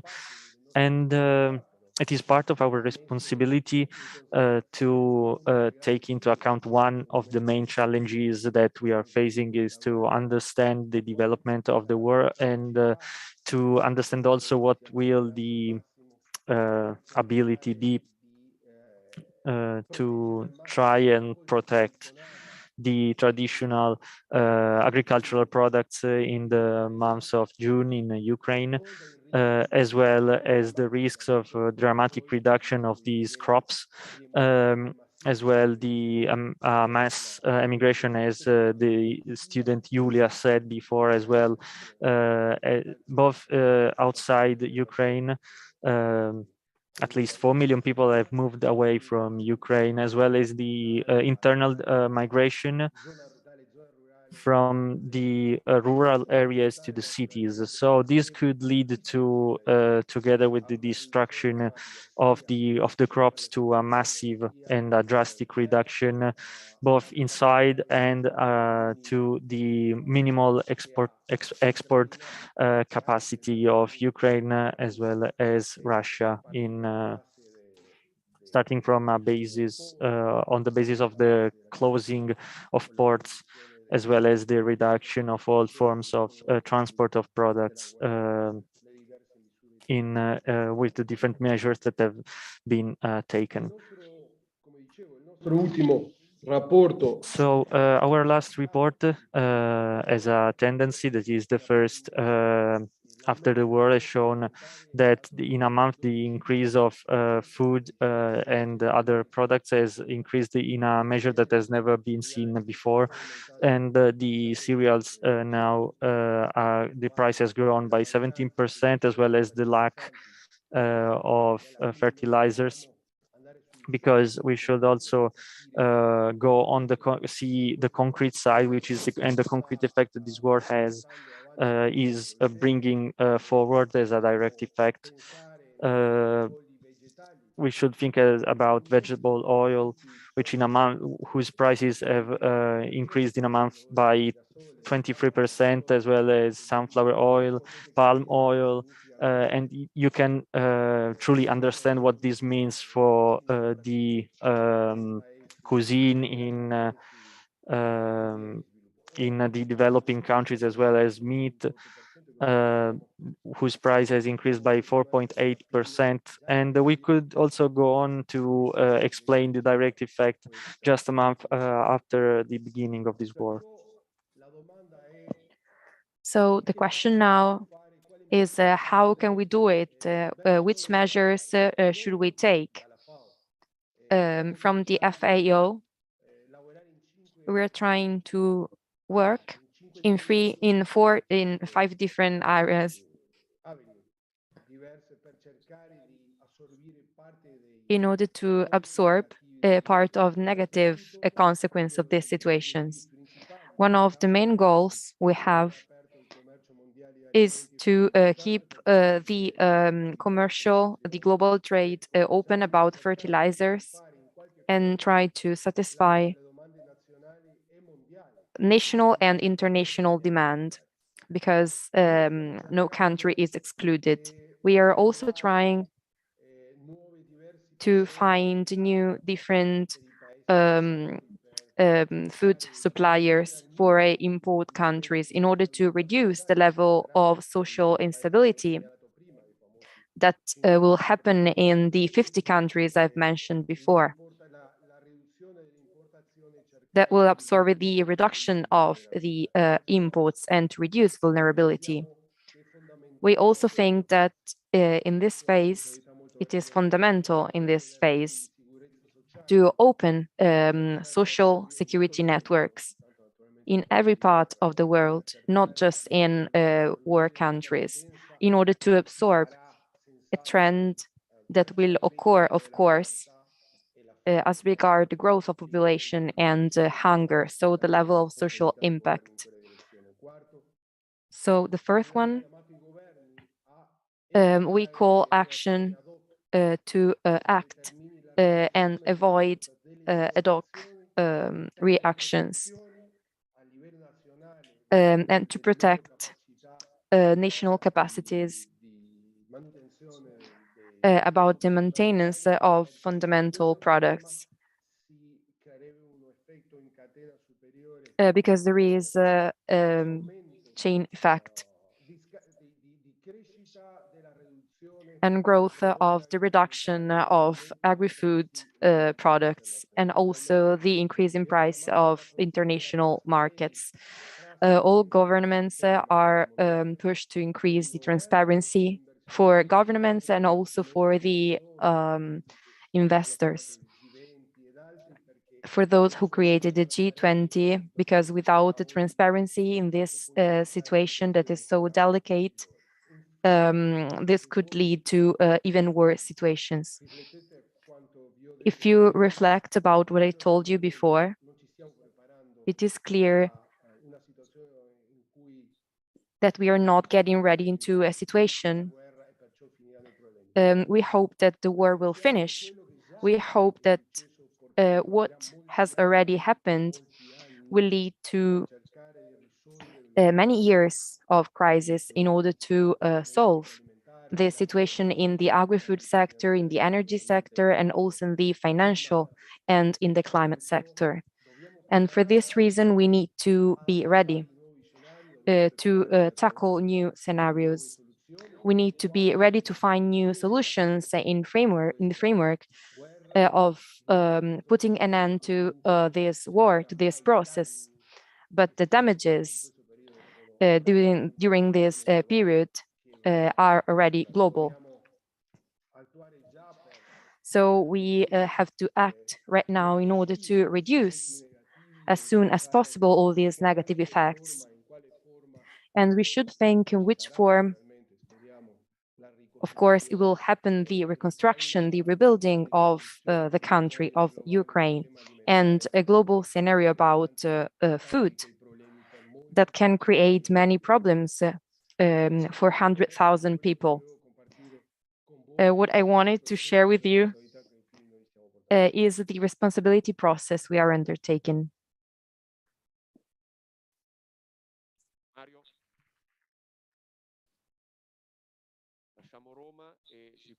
So now we leave Rome and we can connect with the journalist, Tony Capozzo, who is connected, I think, from his house. I don't know if he can hear us.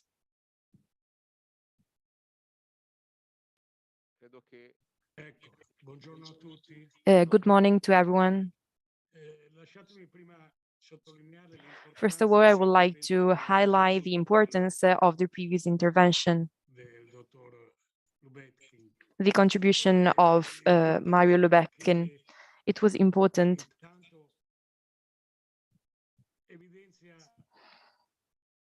because it highlighted the importance of FAO. You know that FAO is an organization from the United States. We feel the lack in this moment in the war scenario of the United Nations as an organization that is able to operate in order to obtain peace in a concrete way. Lubetkin explained us the long-term consequences of this conflict and also to move the eyes away from everyday histories that are the main topic of the war communication.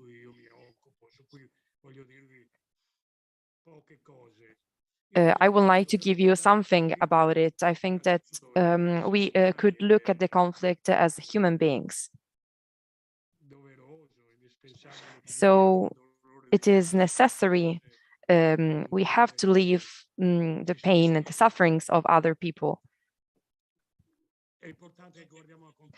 It is also important to look at the conflict as citizens. So also criticizing this choice of institutions that govern our lives, of which we are part, governments, the European Union. We are intelligent beings, and it is important that during a conflict, we try to understand causes and mistakes that are committed that lead us to this point. And I think that as professionals of communication, we need to be honest and look at the conflict as a difficult situation in which communication plays a significant role. It is almost is a weapon that is even stronger than missiles and guns. So it is something that every counterpart of the conflict try to use. There is a term we use a lot today. That is narration. That during the past was called a narration of the conflict. It is the version of the conflict. And it has always happened. If we talk about the Iliad, it is a narration of the conflict, but in time, the narration was important after the conflict and described the Lepanto battle, for example, the novel that described the conflict. And it was useful in order to understand the conflict after it happened.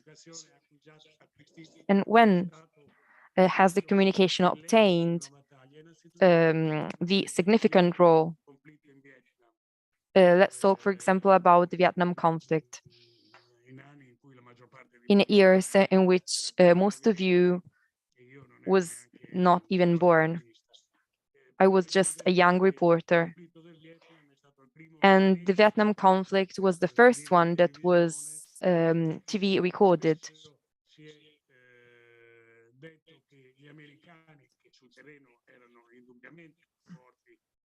So the Americans were stronger than the North Vietnamese, but in the end, they won the conflict.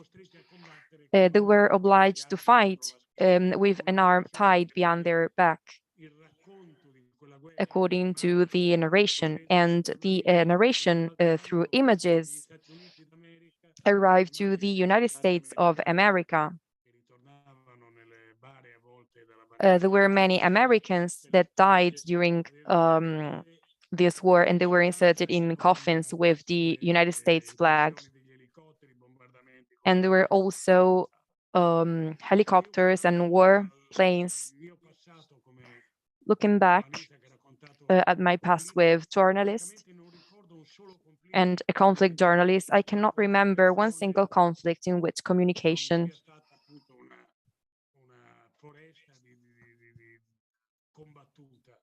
was not so complicated. In the first years, the conflict of Central America, I focused on the one of mosquitoes in Sandinista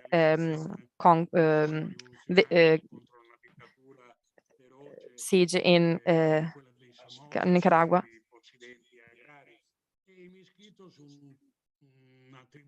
Mosquitoes were a marginal tribe that was a Caribbean tribe and was not part of the Iberian culture.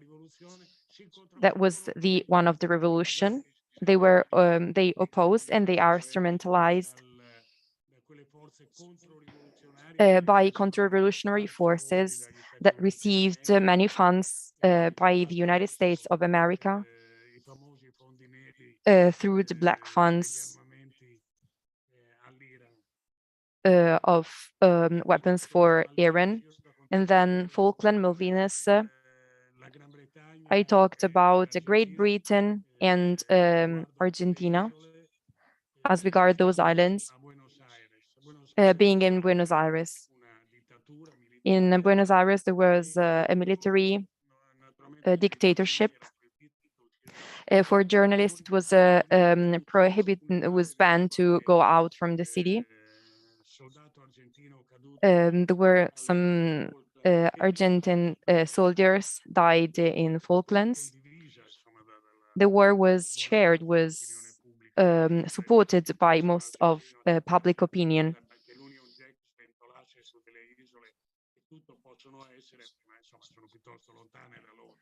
Falklands are very far away from London.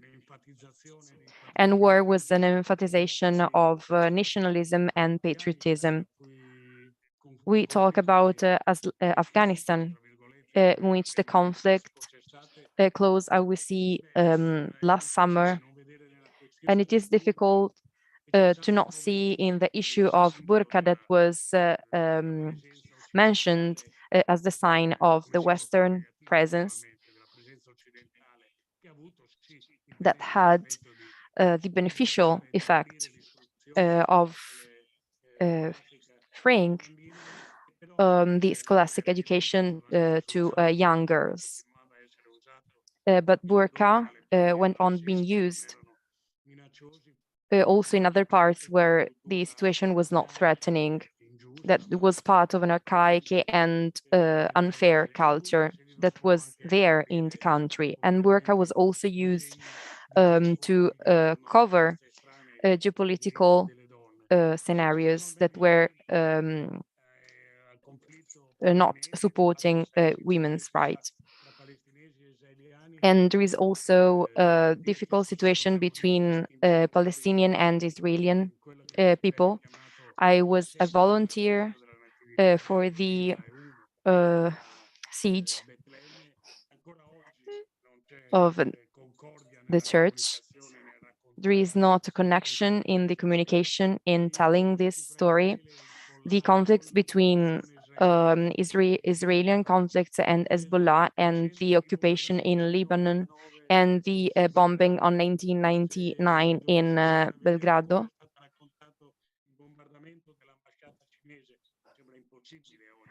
It seems impossible today. The NATO on Belgrade would open a very delicate chapter as regards the communication in war times. All of this because we should not lose our pity towards every victim and the critical attention towards our institutions and governments. Without losing the empathy, we have to read every single episode of the conflict, taking into account that all the parts of the conflict have a deep interest in the communication.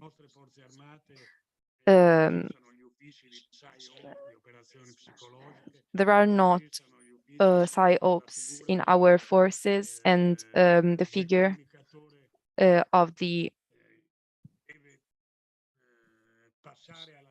communicator that passes to the press the information that confirm the vision of the forces themselves.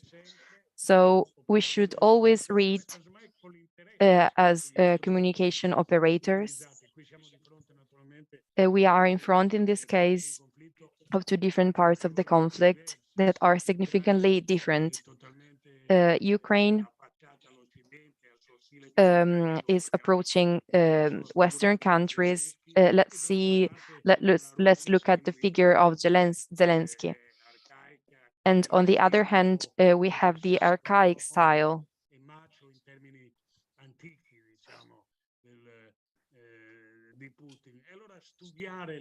And studying communication and studying with a critical eye of the people that are trying to understand the mechanisms of communication and the values that are conveyed is the main task. How I always say to MICRI students, we should look at the watch the other person is wearing as watchmaker. Every one of us has its own watchmaker, but with the curiosity in the world of watches. Studying war communication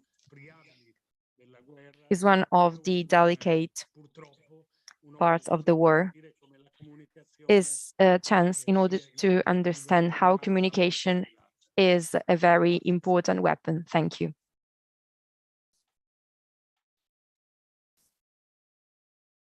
Dottor Capozzo, che salutiamo. So thank you to Dr. Capozzo. So I'd like to invite on stage Dr. Alessandro Ricci, researcher and professor at the University of Bergamo, and Dr. Michela Paschetto, clinical director of Emergency, non-governative organization. So good morning, everyone. Thank you for your invitation to the students and colleagues of the IULM University. So there is a preface. About what has been said around communication. So this is a very important place for communication. And I must say that what we are seeing in these months, so after a month and a half and after these weeks of war, is that there is an informative excess that often leads to a communication that on one hand is paradoxical and on the other hand is paroxystic. It is a paradox because in this excess of information we are not many references to understand the conflict and the reasons behind the conflict that, as we have seen, are historical, that are interlaced with geopolitical reasons that I will try to cover and bring to light by using a map that, as we have already seen in the slides that have been shown before. So this informative excess as a direct paradox is that we understand very little about the war situation, also the perspectives for the future. This is paroxystic because we see a polarization, an absolute polarization of the debate that prevents us from seeing the gray areas and the different shades that would allow us to deeply comprehend the different visions as well, all the matters that are at the basis of the current conflict. Because quoting von Clausewitz, the war is a armed conflict between two opposite wills, and understanding the wills of the two parties is of crucial importance.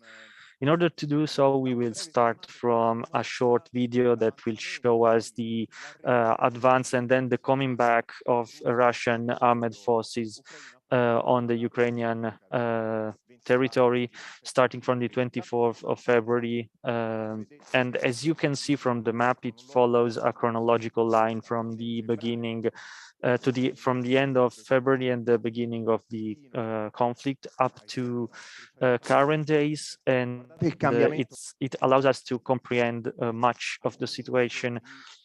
Just watch the change that happens from the beginning of April up to the date of the 7th of April, which is the latest that is suggested by the map. And we have seen also movement of Russian troops from north to the southeastern area of Ukraine, which was considered and regarded as the main target by Putin, especially in the first stages. Now we can see an updated map on the 7th of April, which shows us the presence of Russian troops on the Ukrainian territory. So this map allows us to understand the different disposition of the Russian army, the Kremlin army, if compared to the initial phases of the conflict. And it also shows the concentration and the current will expressed by Putin explicitly in on the 22nd of February, so two days before the advance of the invasion of Ukraine. And as you can see from this map, the concentration of troops is facing actually the area of Donbass, so the two independentist republics of Lugansk and Donetsk, and up to the south in Crimea. And now we will see why. So this geography allows us to understand the will of Russia, and which is expressed also through a means of propaganda that is represented by maps. In this map, it is very interesting seeing this map, which has been produced by Russian sources on the 19th of March, and shows us the different battlefields that have been opened by Putin. And it is just not the eastern part of the country. We should take care that in the narration of the conflict on the side of Russia, the geographic aspect is always underlined and highlighted in under symbolical forms, because the two independent republics are not defined as southeast of Ukraine. Instead, they are defined as southwest of Russia. There is a propagandistic, symbolic, and geographic meaning which is fundamental in understanding the perspective of Putin and his internal communication. So in this map, we see the Eastern Front, the Eastern Battlefront, which regards the Donbass region, but up from that point, we can see that the army has concentrated itself in Mariupol, which is in the middle of the attention, which is the main focus, strategic focus of Moscow. And not just because of its relevance and because of the number of citizens, but also for the geographical role it plays, because it is on the Sea of Azov. And so the control of Mariupol would be in the perspective, from the perspective of Putin, fundamental importance in the control of the coastal area on the Azov Sea of Ukraine, and under a from the strategical aspect would allow Putin to project itself and Russia beyond the current Russian territory. So Mariupol plays a crucial importance for Russia, but also from a symbolic perspective, because Moscow sees Mariupol as the center of the troops and of the Azov battalion, which is symbolically speaking, the full occupation of Mariupol is crucial. So from Crimea, we see starts the second battlefront, both towards the eastern part in order to occupy the territory, the coastal strip up to Azov and Mariupol, and towards west, having as targets Mykolaiv, Kherson, and Odessa. Odessa is probably the next target, tactical and strategical target for Putin for different reasons. the geographical aspect is crucial too, because Odessa would grant Russia the full control of both the Azov Sea as well as the coastal area up to the Black Sea. So this will you will understand how the expansion project towards the occupation of the coastal area is fundamental for Putin, and Odessa also plays a symbolic role because it is a city, a multi-ethnic old city. It is the sort of the Venice of the Black Sea. It has an historical importance, as had in the past, an historical importance which is metaphorically and propagandistically remarked by Putin as part of the Soviet past. It is the city in which there was the Potemkin battalion had an important role, and from the Putinian perspective, it is the place in which there was a massacre in 2014, which killed 48 Russian citizens who were encircled inside the city of the trade union, and there were then some violence events in the main square, and the accusation of Putin is that the right-wing oriented troops gave fire to the trade union house and killed 48 Russian citizens. So from the communicative point of view, Odessa plays this fundamental role. So then there is the northern front towards Kharkiv, which is the second city of the country. And we must say that from the Russian perspective, and strategically, it is important. And from Belarus towards Kiev. Why does this map symbolically and propagandistically helps us to understand what are the initial plans for Putin? Because it shows another part of the territory inside Moldova, which is Transnistria, an independent territory of Moldova, which is close to Russia and acknowledges the concept of being Russian, and it is highlighted as part of the Moldova territory. And probably this is hypothesis on the initial will of Russia, and probably it is a perspective that has been the perspective for the Kremlin was to encircle Ukraine, starting from Belarus, something that the troops didn't succeed in Kiev, and they probably wanted to reach Transnistria in order to encircle fully the territory on the coastal area. So this is an hypothesis. Obviously, the troops on the battlefield are telling us something different, because the Russian forces have moved towards the southeastern part, as we've seen before. But again, the matters, the ethnical and the linguistic and historical reasons help us to understand the multifaceted reality of Ukraine. Here we can see a map that shows the subdivision, internal subdivision of the Ukrainian world under a linguistic perspective. We can see several shades in orange, the majority of Ukrainian-speaking population, while in the eastern part of the country we can see a majority of Russian-speaking population.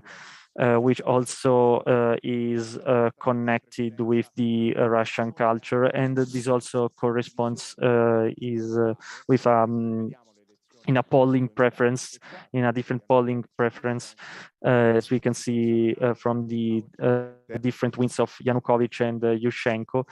We can see here the opposition with the same situation was also reflected between Timoshenko and Yanukovych in 2010. So what made us think that the initial will of Putin was that of a conflict that is territorially limited to the two regions of Lugansk and Donetsk. This was the hypothesis of many observers that supported the idea that Putin would concentrate on the Donbas to recall those areas under with the aim of protecting Russian citizens, and this was the position of the Kremlin. Two episodes are fundamental. The first is in 2008, when the as provocations of the Georgian President Saakashvili, and they answered with a military operation that regarded the Southern Ossetia as well as Abkhazia. Two reasons that wanted to be autonomous, and we are talking about autonomy in the former Soviet area. We are talking about, in this case, of Crimea to closing to Moscow. The operation carried out by Kremlin was a very rapid operation that started the 1st of August 2008, and it ended in very few days. The military occupation was followed by the independence of the two regions and the independence from Moscow. So the operation was based on a certain goal, and it involved military commitment that was very rapid. You can look here. There is another symbolic aspect. There is here another geographic symbol. Here, the city of Soil represent a great relevance. In 2014, we had here the Olympic Games, and in the immense Russian territory,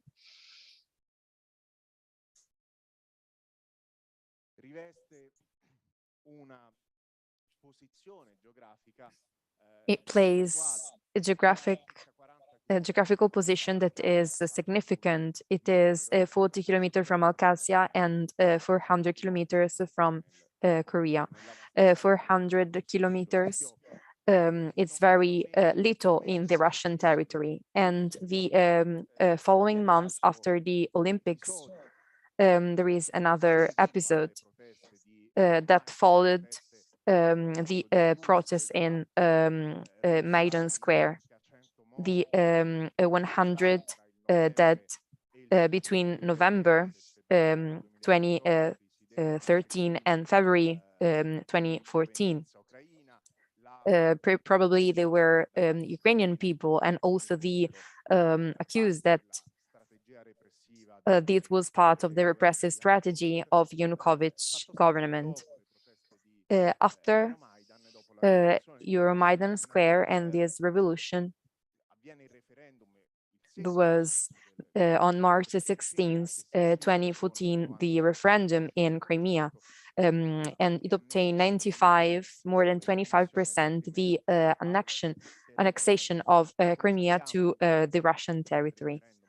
We know that this referendum was very disputed by Western countries because of the the Russian military presence. The military presence has always been there in Sebastopol. And after the Western positions, they decided to impose economic sanctions to Russia to exclude it from G8. But during few days, there were the annexation of a specific zone with a specific goal that was certain and immediate. So in the case of the current conflict, Putin was expected to be limited to the Donbas territory. So what were the causes for the expansion of the conflict? Probably they were connected to the position of Western countries.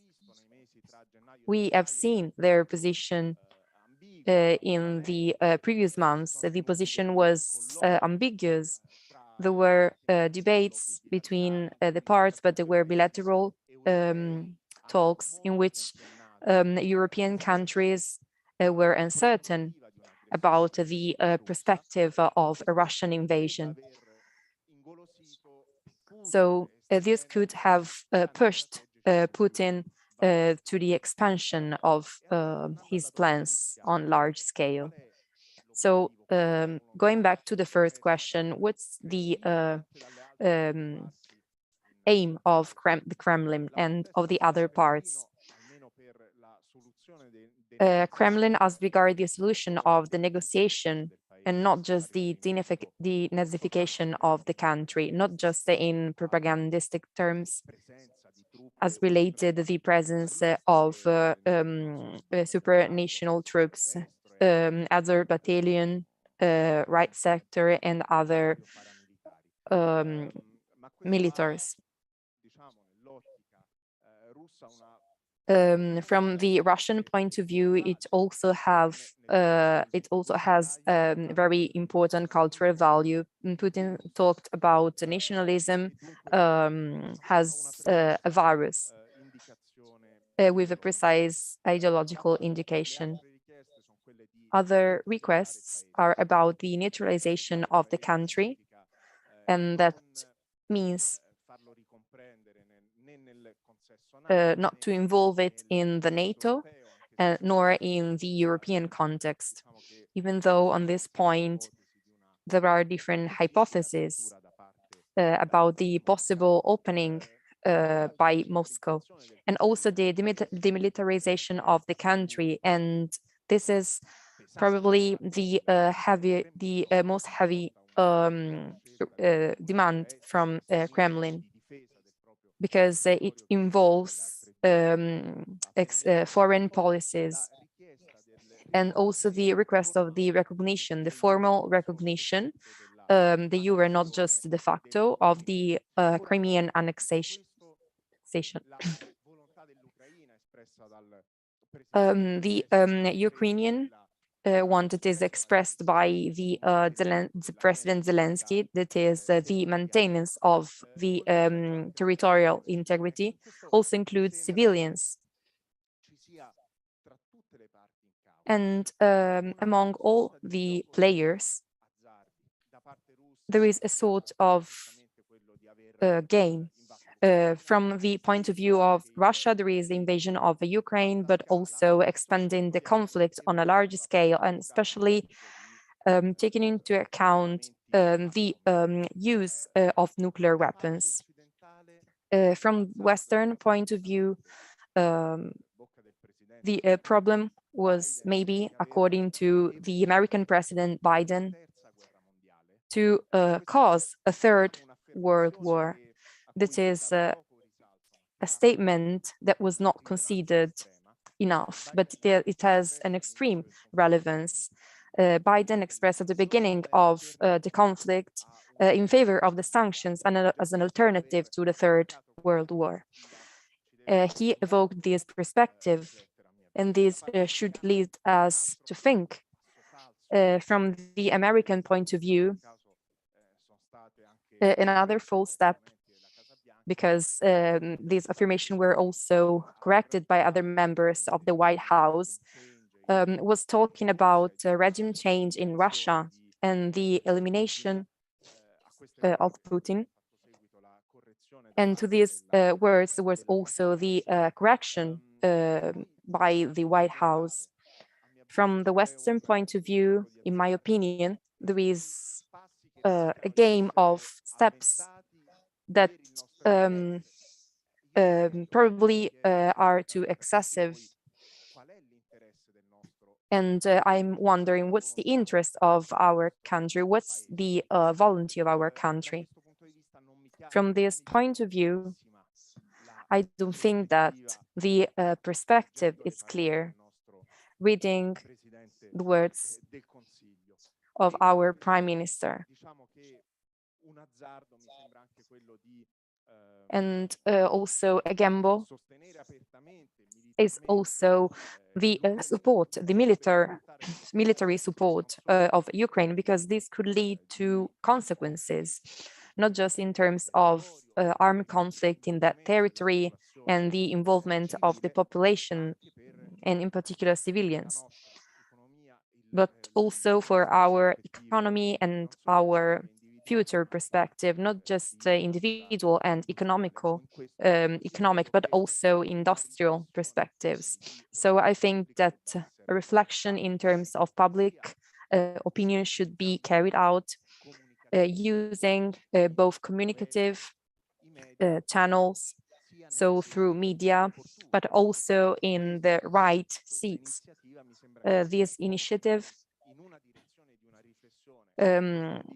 should follow one direction that will get away from factions and different oppositions that we often see in talk shows, for example. Talking about our interests and our volunteer is significant, independently from other situations.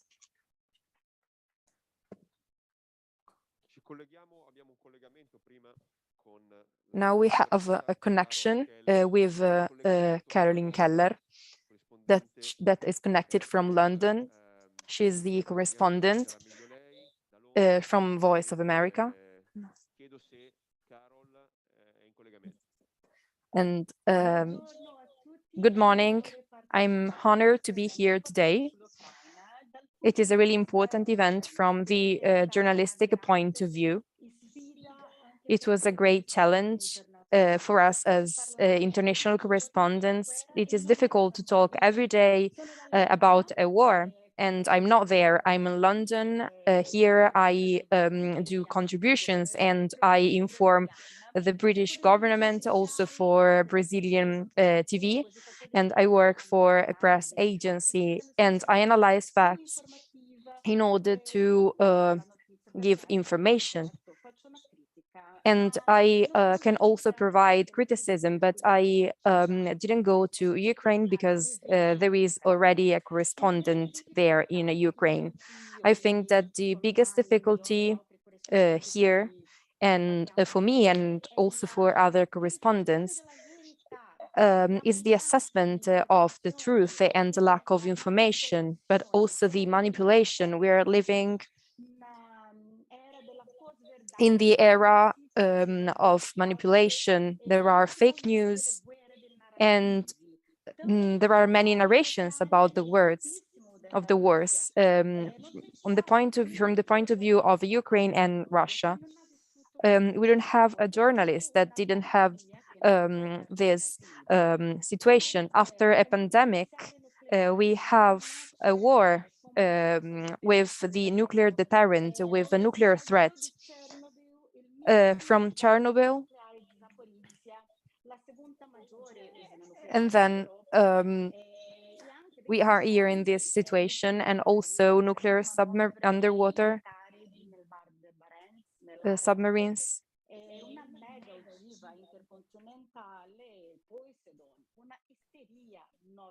And a new hysteria, the Cold War, has come back with new players. If we consider the information of Russian agency and pro-Russian groups on Telegram or other social networks such as Twitter, communication is completely different from what the Ukrainian government provides. But the European communication is considering Zelensky as a hero, but Zelensky is very able to communicate because Zelensky says what the rest of the world wants to hear. He doesn't want help but weapons. So he is an important figure in the story. Weapons are one of the most important parts of the story. I have here a book, The Spoils of War, by Andrew Cockburn, who is a journalist. He is British. And he works in Washington, and it is a great investigation of the machine of the war and justifies the war through the selling of weapons and justification of protecting democracy.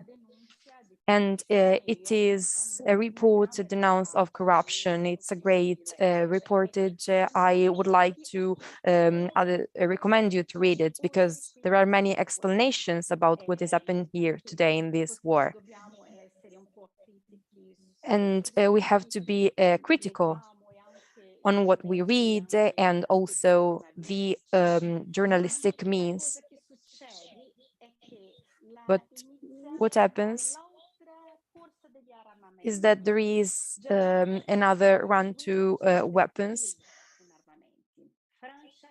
and 3% of France will invest it in weapons.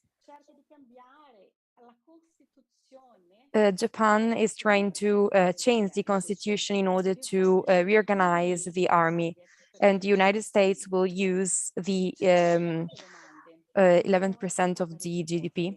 But there are many questions without answers. Who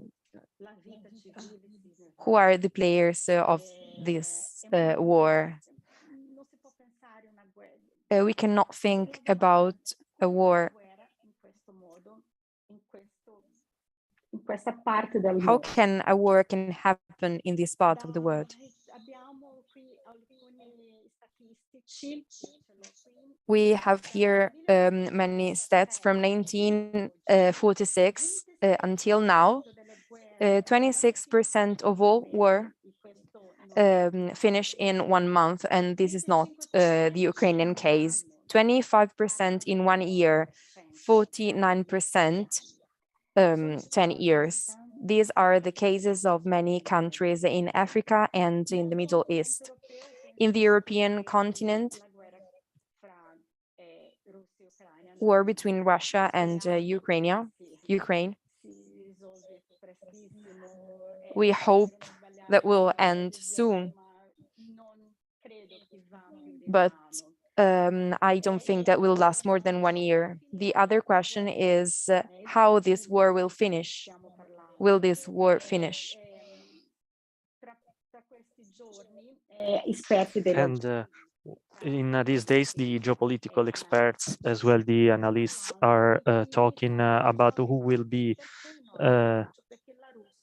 what would happen on the 9th of May, because on that day in Russia, it is the day of the win of Russia against the Nazis. So they think they've done it by themselves.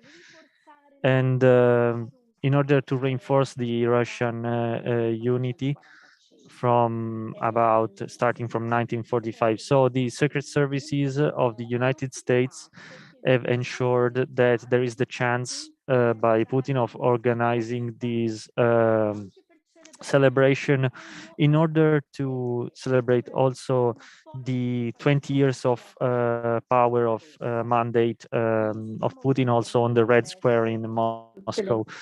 And we are seeing all the news that have come out that came out yesterday, that there is a declared will to focus the war effort in Donbass, in Lugansk and Donetsk, and in a fully destroyed Mariupol.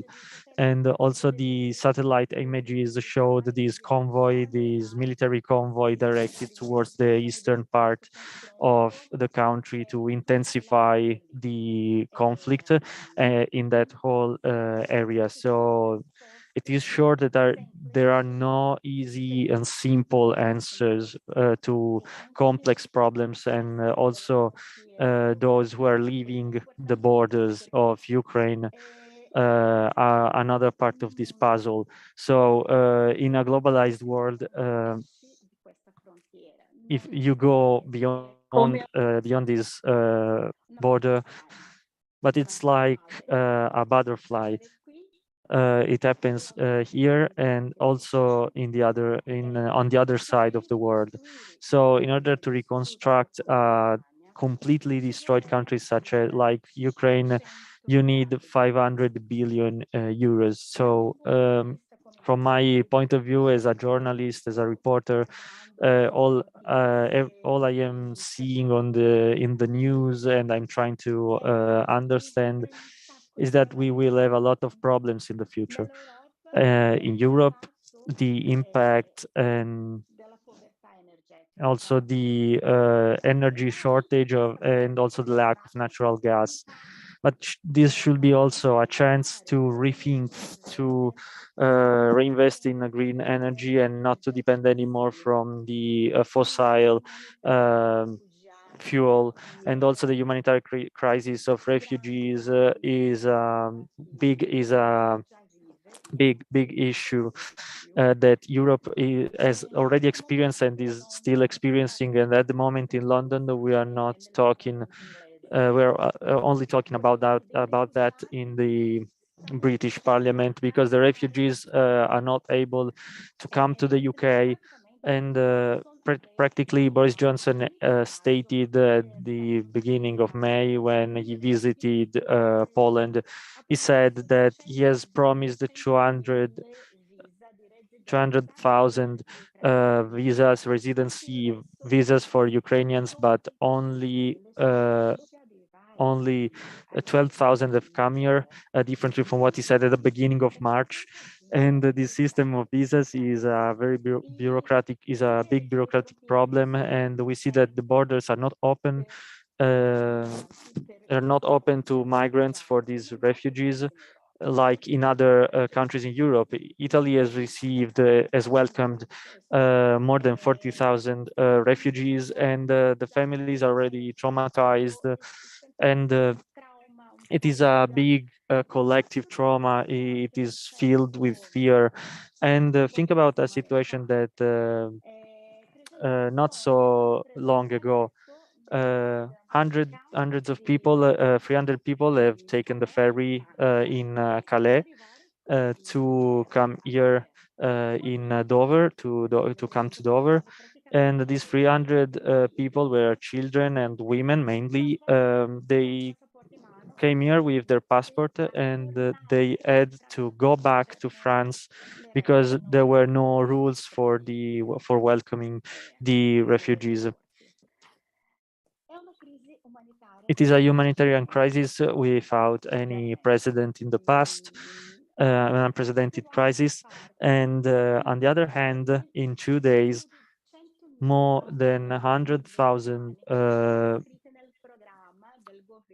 citizens of Great Britain have enrolled in the program of the UK government to give shelter to the Ukrainians and to help them. But to cross the tunnel,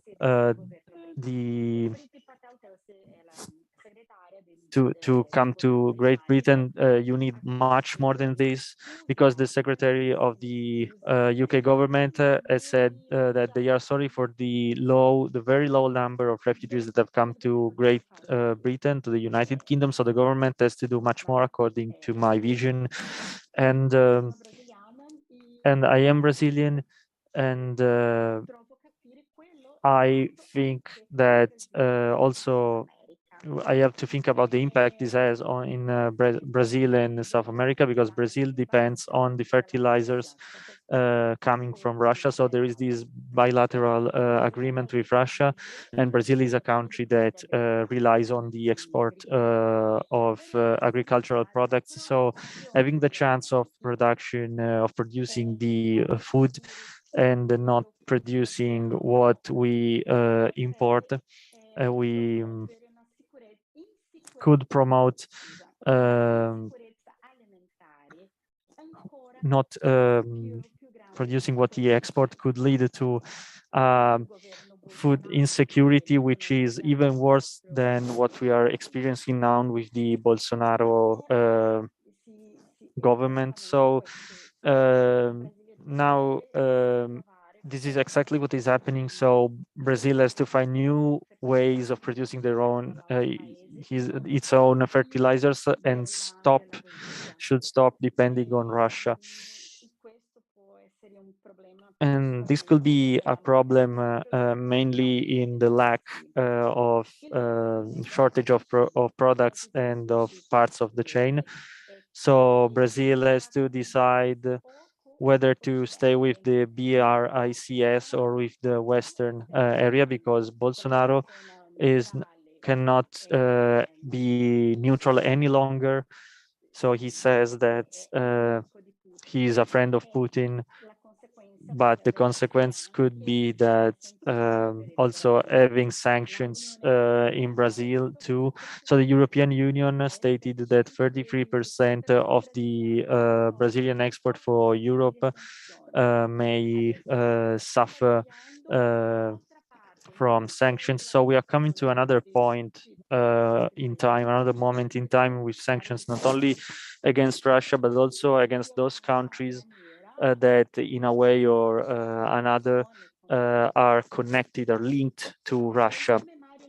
So as Mario Lubetkin said that Russia is the main wheat exporter in the world, the impact is already visible in Africa, especially in Tunisia, where people are starving. So just an uprising is needed to start another war in a continent. The Arab Spring started in Egypt and then in Libya, and then brought with itself the other countries. So but before the popular uprisings and against corruption or against the countries against authoritarian governments, before all of this, the beginning of the demonstrations in Africa was because the population did not have anything to eat. So this could also be another war going beyond the borders of Ukraine. So we have to rethink about it all. So thank you.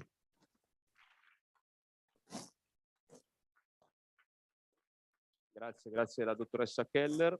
Thank you, Professor Keller, and I give the floor to Professoressa Paschetto.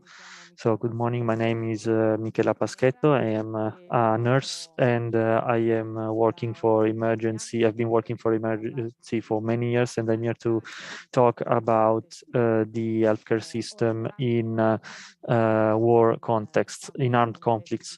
And I have worked for many years in armed conflicts all around the world. In battlefields such as Libya, Afghanistan, Yemen, and Iraq, and especially in the last period of time. And I am here to go back to reality and to what is happening in these countries and what is happening to people living in those countries that find themselves having a life that is disrupted and different from the previous day. So all the school systems, the healthcare system, and all kinds of systems, from the electricity to water and everything that you normally take for granted in a country, in a developed country, obviously, but all of this disappears. And I would like to focus on the world of healthcare. So one of the first systems that collapse during war times is the healthcare system, not only because it is directly in the last wars, the healthcare systems are targeted by the combats, but also because in a country that is at war, first of all, there is a lack of infrastructures. We see that hospitals are directly targeted and hit. There is a lack of transportation systems, so there is no chance of moving inside the country and to reach the hospitals or to reach the places that are needed to supply cures and so on and so forth. And also there is no chance of reaching a doctor to be cured. There is a lack of security, so people start moving just because of dramatic situations, and this leads to a dramatic worsening of the health situation of the people in the country. There is also a lack of referral system for all the emergencies that is directly linked to the parts that are to the parties that are taking part into the conflict. And this is what we are seeing in Ukraine, that living in areas in which there is an active country makes it possible that civilians are not able to come out of the areas in which the conflict is raging. So there are a lot of people, there are a lot of wounded people that have no access to being cured. Not only people who are cured, who are wounded at war, but also people who have other pathologies. They're not taking part into the war. They have maybe to women that have to give birth to a child, or children that are affected by pneumonia and other illnesses or diseases that in a normal context can be cured, and now they can have terrible consequences. So emergency is working in war context, has been working in war context for a lot of time. And what is emerging from all conflicts is that the majority of the victims are always civilians. So we've come to a point in which modern wars make it possible that the civilians and the wounded and people who undergo the amputation of their arms, the majority of these people come from the civilian part of the population. The war also has collateral wars and collateral victims that in a war context are civilian direct civilian casualties, but we call them collateral casualties the rest of the population. So those people that as collateral damage have to leave the country. They have no access to food, to a job, or to all of that a country at war must brings with itself. So how is healthcare carried out at war? So first of all, we need surgical centers for war victims. It is a specialty which we don't know anymore because of the long peace period we had in a European context. But in reality, surgical war surgery is a specialty which does not need not only technical, clinical, or surgical abilities, but also spaces and places that are built exactly to help the people who are wounded in the war. And war hospitals have many urgent situations every day. They have to be operative 24 hours a day, and they are used to having emergencies for all day long, but they are also used to welcoming great masses of patients that come at the same time. We have seen the attacks in Ukraine, and one of the things that was said by all journalists was the difficulty in and inability of the healthcare system of absorbing such a big amount of people. And so the surgical hospitals at war are built in order to greet and to welcome hundreds of wounded that come to our hospitals. So the other aspect that we should have in a context of conflict is the ability to reach places in which people are not able to come out of, so which means having first aid posts beyond the mines at the front, which is not easy. It is something that requires a negotiation on both sides, which is normally done in order to have access to areas which are not normally accessible to other people, and create first aid posts that are able to stabilize the population that has been wounded inside the area, and bring it outside bring the people outside the area, which is not controlled by the opposite side in order to provide medical care to the patients that need it. But when we talk about war, of course, we also talk about the wounded people that are the first parts that we usually see, the first things that we notice. But of course, in war context, what is fragmented is also all the other parts of the healthcare system. So for this reason, what happens, I'm sorry, I'm back with the slide. What happens very often is that healthcare systems collapse and don't work properly. Materials don't arrive, and it is difficult to transport materials in territories that are affected by the war.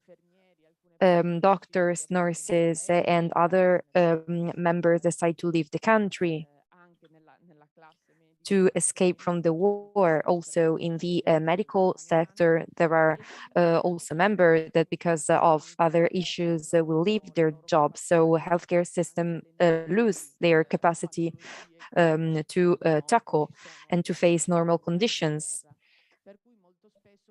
of people in a situation of war. So what we should do is also to answer to the needs of war traumas, but also supporting the creation of new centers to satisfy the needs of the population. Of course, all these needs would be exacerbated because of the war. I could think, for example, about maternity leave.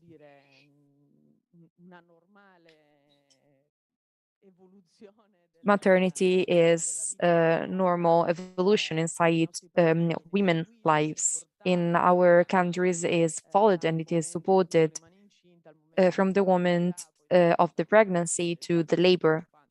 And also the care of the baby. In many countries, because of the war, one of the category that is being affected from the healthcare point of view is the women category, and in particular pregnant women, because pregnancies are not followed and problems are not identified, detected in time.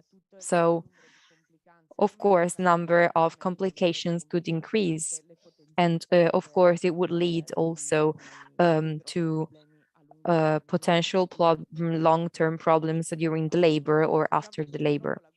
We could say that the war puts into crisis healthcare systems. So the second intervention, it is generally connected to the support of the healthcare, the public healthcare system. The third type of intervention that happens is connected to people that are fleeing the war. Emergency has always worked in war contexts, but has always chosen to follow people during the pathway. So it does not work just in war countries, but also in countries that welcome people fleeing away from the war. Escaping from countries in which the political situation or the economic situation push people to go away, to get away from their home countries. So we work inside shelters. This is a shelter that was built in Iraq. This is a clinic we manage there. But at the same time, we also try to work inside search and rescue missions that go on in the Mediterranean and that witness many people that are fleeing from war that finished in the past, that are still leading to current consequences that will also influence the world in the next 20 years. From, for example, Afghanistan and other countries that have been in war in these years.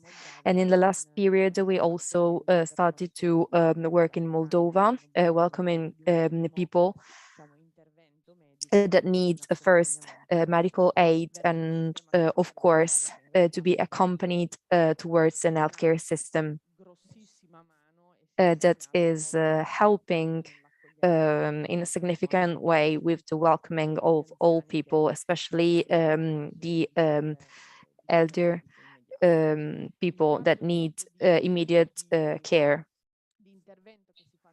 The another type of intervention is connected to what happens after the war. Unfortunately, how we can understand from the news in these days, one of the ways in which the counterparts make that these territories will not be able to use is the diffusion of mines. Unfortunately, mines are one of the main problems led by the war that are always there also after the end of the conflict. So unfortunately, war countries have many wounded with complicated injuries, for example, that lead to amputation, and also injuries that are connected to mines that stay there spread in the country.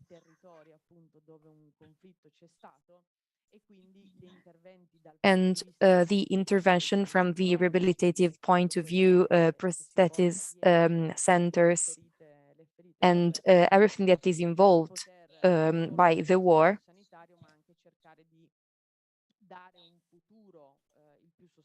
are based on more developed healthcare system in order to give a future to all these people that have seen many changes in their lives. From the physical point of view, in many cases, they're not able to go back doing their jobs and being integral part of an economic system that is developing. These slides at the goal to give an overview about the tragical aspects of the war. The war is as an incurable disease, and it leads to destruction of healthcare, education, economy, and everything. War countries are countries that even when the war will finish, and that won't be very soon, will have many collateral effects. I hope, I wish that the Ukrainian war will finish very soon, and I hope that Western countries won't forget about Ukraine the day of the end of the conflict.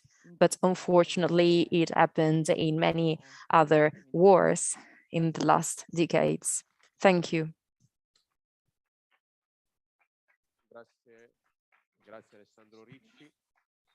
Thank you to Alessandro Ricci and Michela Paschetto. Now we'll move to Washington, where we have Jacopo Luzzi, which is the correspondent for Voice of America for the Spanish language. Can you hear us, Jacopo?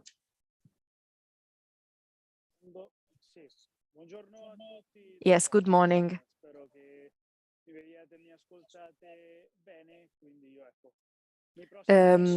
I hope you can hear me. I will be brief. I'll talk about the position of the United States before, after this conflict.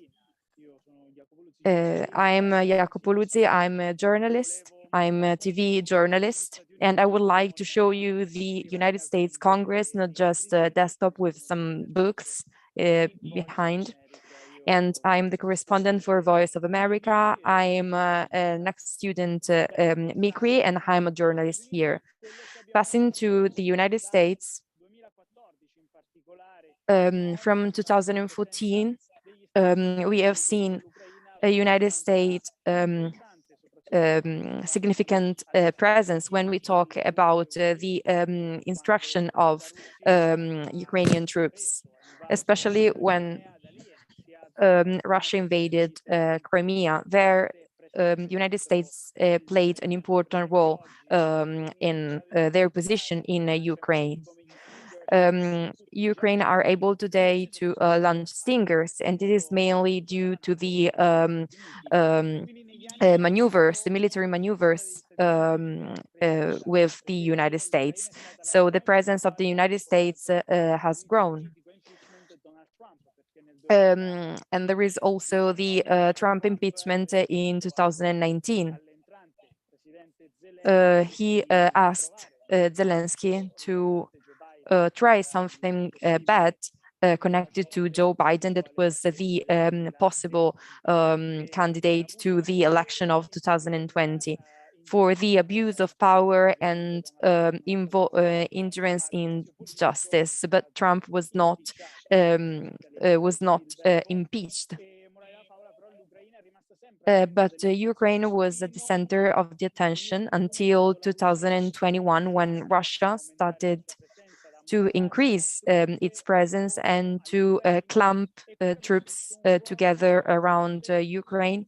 And this we saw an important role of the American intelligence during the last months.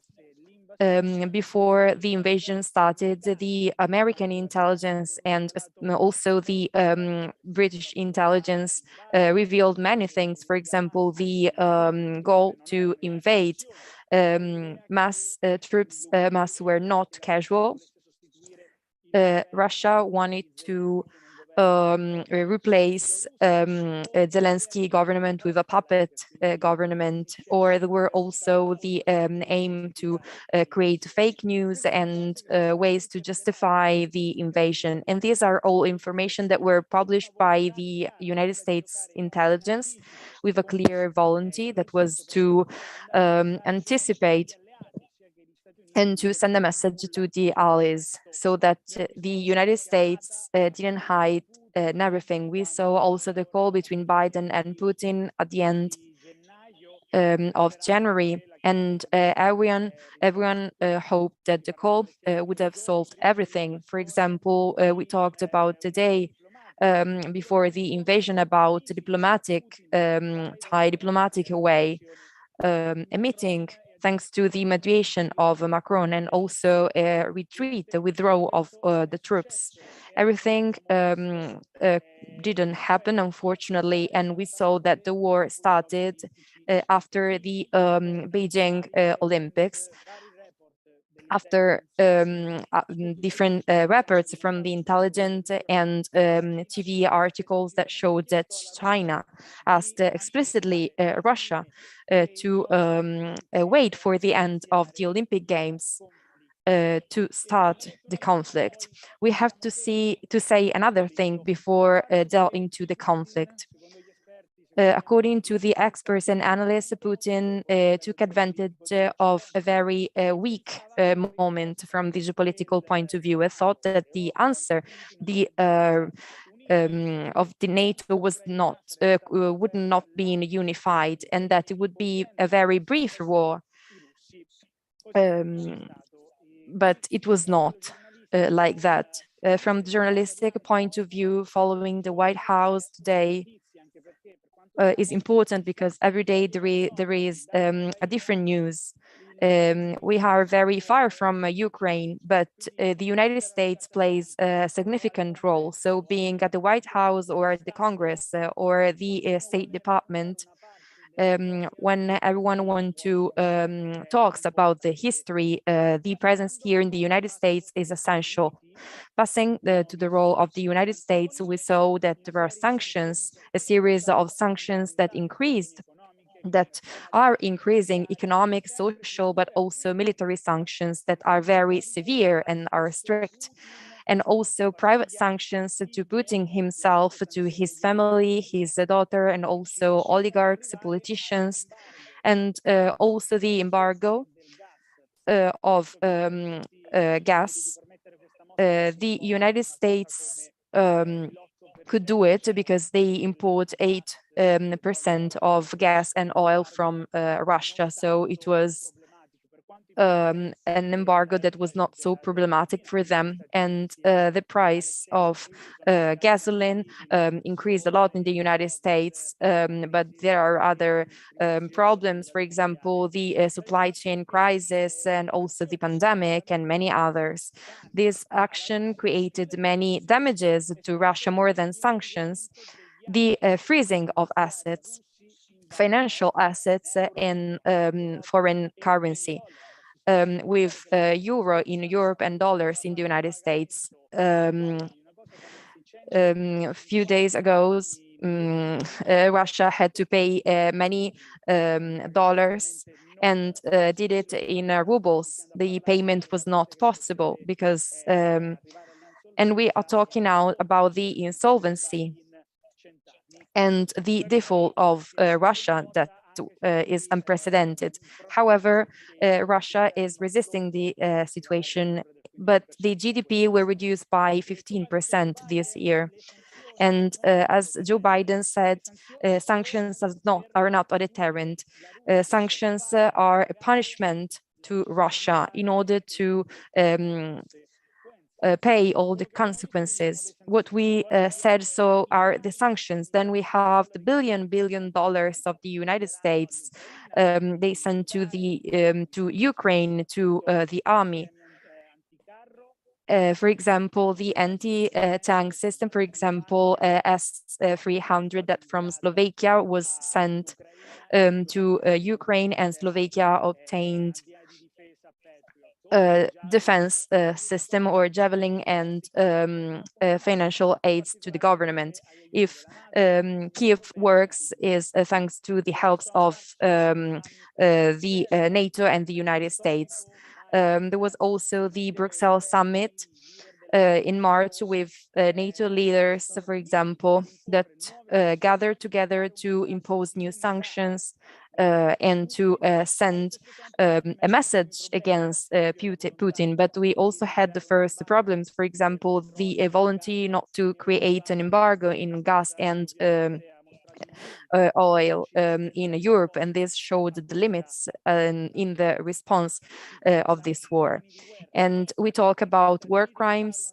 Of course, the United States talking about war crimes, it's quite weird, let's say, but talking about the present,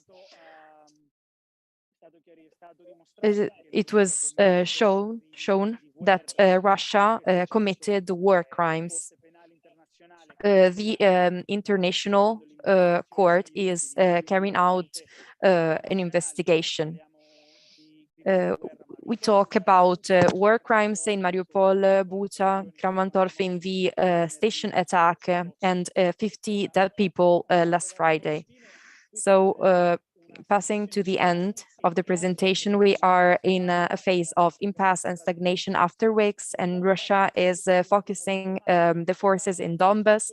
And yesterday, the Pentagon said that this is exactly what will happen. This is not a brief war. We talk about the Chinese support. And there are also threats about possible consequences against China, but China is still supporting Russia. And damages to the economic world system and the setback in Europe is being paid by China as well. So China is not partial, it is neutral, but at the same time is not happy with this situation. And then we have negotiations that are not useful. This is because Putin is not doesn't want the peace right now, not now. After the conquest of Donbas, after the gain of all these coastal territories of Donbas, maybe we will have a solution of these negotiations. And two things, and then we'll talk about the future, is about nuclear and biological weapons. These are all possible scenarios. The intelligence said that are weapons that could be used in the future by Russian people, even though they say that the first one using chemical weapons are the Ukrainian. And when we talk about a nuclear threat, we talk about nuclear tactic weapons that are small, and could be launched by a missilistic small system that are not so powerful as nuclear war, typical nuclear war, but they are still aggressive. The American intelligence and the British intelligence has guessed everything. The intelligence is revealing all the plans. Probably Russian generals are lying, pretending with Putin that the war was easy and it was possible because they were afraid to tell him the truth. Of course, the Kremlin denied everything, but it's very likely that this happened because from 2020, Putin lives in a kind of isolation, and everyone who contradicts are sent home in prison or worse. Now talking about the future, and this will be the last part of my intervention, the United States will still support Ukraine, and there is no doubt about that. So we are already talking about reconstruction. There will be military help, which will be increasing. And in the philosophy of the United States, that they do not want to send troops because this is the position of the NATO position as well as European Union, but they want to legitimate the Ukraine by enabling it to defend itself. And as the White House foresees that the war could end on the 9th of May or even last months or years, as we've seen in the Donbas region. In conclusion, we are seeing that NATO could become even bigger. We know the news of that Finland wants to enter to join NATO as well as Sweden, and the sanctions are turning Putin into an international pariah, so to say, an international isolation. We are talking about excluding Russia from the G20, just like what happened in 2020 from the G8. And the White House knows that, and probably Putin will reach his target, which is not the militarize or the Nazify Ukraine. Instead, it is getting the neutrality of Ukraine and Donbas, because those are the main targets. And the other day I was talking with an analyst here, coming from a wonderful think tank. According to the analysts in Washington, Putin has started aiming at 100, but will reach 50. So it will get the initial target, which is his real target, which is Donbas, Crimea, and the neutrality of Ukraine without joining the NATO. So escalation of the conflict at the moment is very difficult, but there are just two things. So Putin has gotten what Biden could not make from 2021 onwards, which is uniting the Western world, which is something important. So because Putin has united the Western world more than all the diplomatic efforts of the last years.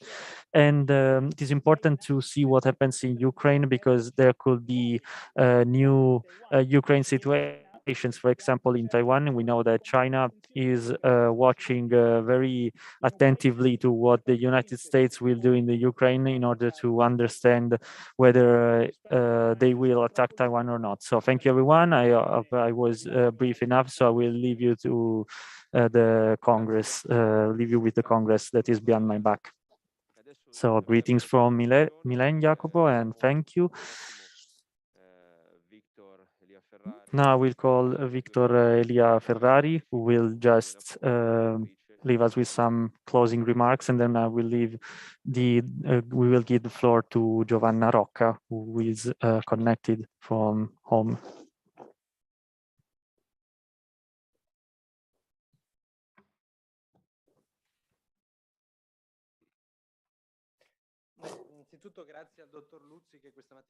So first of all, thank you to Dr. Luzzi, who was awake from the sunrise in order to be with us. So before giving the floor to Professor Rocca, I will ask you to give me just a few minutes for some closing remarks. So I hope that this morning's meeting and convention has reached just partly our target, in that to shedding some light on a topic which is in which it is particularly difficult to understand what is truly going on, and the special formation in the idea of the blitzkrieg that has becoming a homicidal fury in order to stop the resistance of the Ukrainian army, and also in which so I hope you will forgive this digression, but we have to remember all the people, the men and children who have had a past and but will not have a future if not in the memory of other people. So war is just a memory, was just a story was told by our grandparents, and I hope that the people that will follow us, will talk about of this story as a part of a closed chapter of handbook, and a person that we have to remember is Primo Levi, who witnessed a terrible war experience and wrote a few words which will be the end of this intervention. So remember that this has happened, and make treasure of these words, and just always keep them in your heart. Thank you. So we now give the floor to Professor Giovanna Rocca for the conclusion.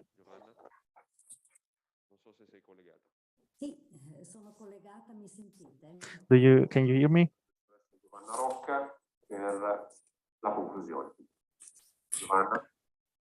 Eccomi, mi sentite? Mi sentite, mi vedete? Can you hear me? Can you see me? Yes, we see you, we can hear you. So good morning, everyone, and thank you. We have listened to many and very different voices. I still have some echo in my audio.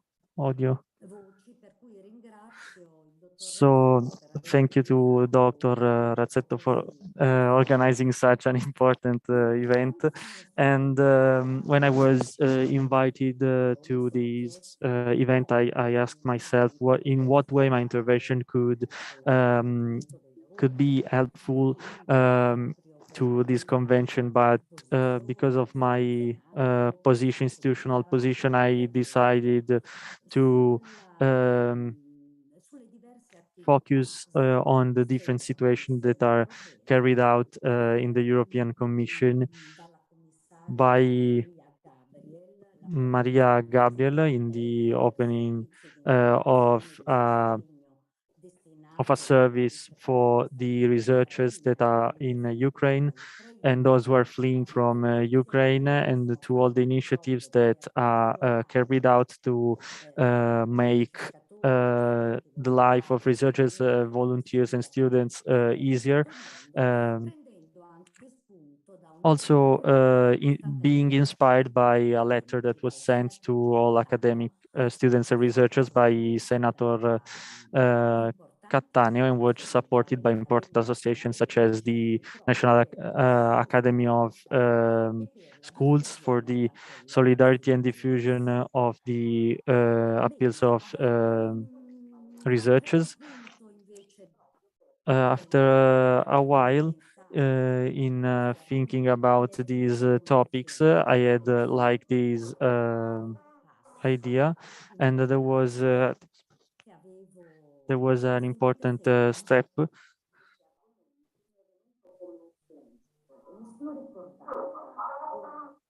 Ecco, mi sono ricordata di un passo che avevo So I studiato. remember a passage that I studied that I'd like to propose as a moment of reflection because it is it is in line with the more than once demonstrated proof of continuity between the present and past and of the contemporaneity of students of another era and the idea that there is no rift between us and the past. So can we please show the slide? So here, by reading and listening all the dialogues and all the speeches that have been carried out by both sides, I have remembered these part of Thucydide about the war in Greece, such an important and time-defining event such as the repression of the Athenians in a small isle of the Cyclades Isles, and where the and so I remembered this episode, which is found in the 5th book, because it can give provide some suggestions and reflections based on the continuity, the aforementioned continuity. So these are the Athenians who are speaking. On our side, we will not use big words. We will not say that our position of dominion is correct because we have defeated the Persians and that we are marching against you to vengeance, as a retaliation. And but we think that you shouldn't think that you are on our side because you were colonies of Sparta, and in the end you weren't against us. But here comes the most important part. It is needed on both sides. We should do what is in the possibilities, in each one's possibilities, and this is the result of a correct evaluation of reality, because you know just as much as we do that in the human reasoning we always take into account justice when the need is in front of us and is against both parts. In different cases, the stronger impose their power and the weaker have to adapt to it. So let's contextualize this. And so the Isle of Melo is neutral. It refuses to help the Athenians, and the Athenians send ambassadors who expose their desire. So they have interest in submitting Melo and not to destroy it, but they will be denied of that because after the siege, the Athenians kill all the male adults were in their hands, and they transform in slaves and women and children, and they conclude the war by occupying the isle. It is a dialogue, so it is a fake dialogue, as we can expect, which was also the inspiration which gave linguists and researchers and historians a reason to find a common evaluation. What does this passage even mean? A dialogue that was defined by Nietzsche as a terrible conversation. So there are many possibilities. Why does Thucydide was always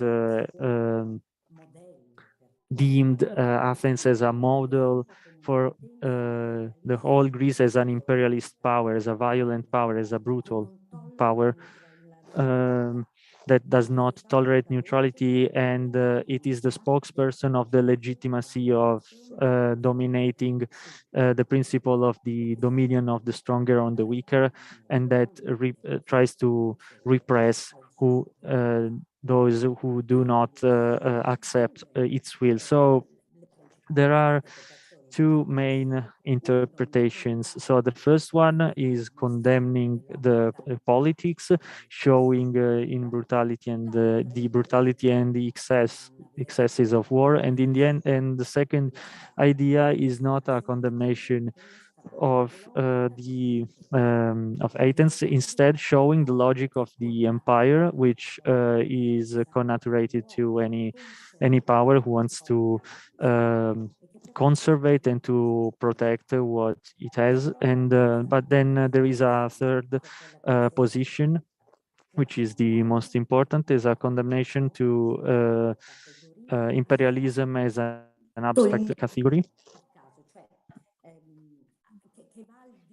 So which goes beyond, is a criticism which invests a general conduct through an episode that is in that moment, and that should not affect Athens. Instead, it wants to condemn the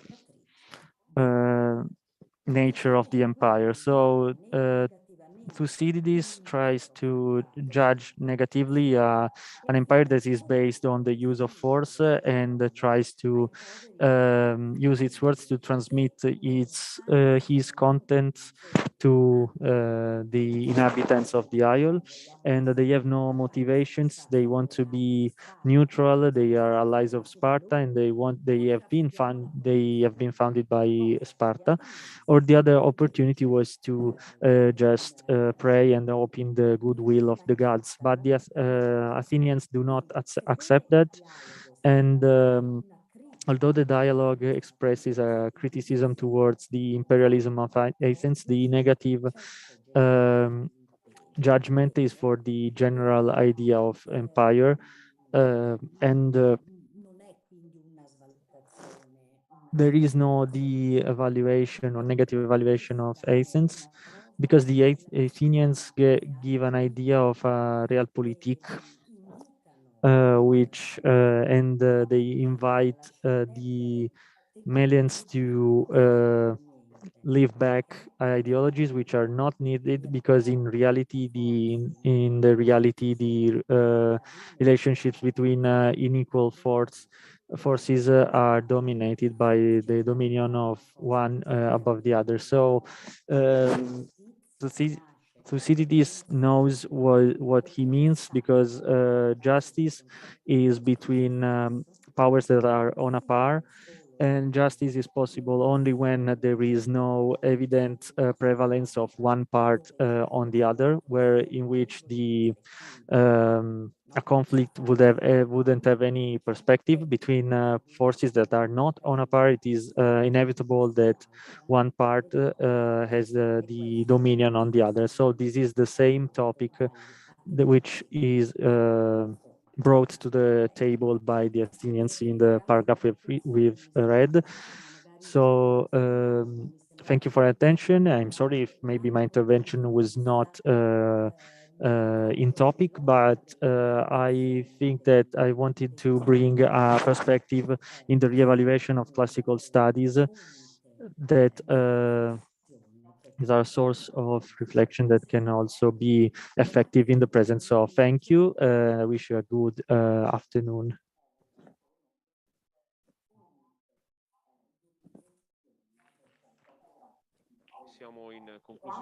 So this is the conclusion of the event. If someone has questions for the speakers.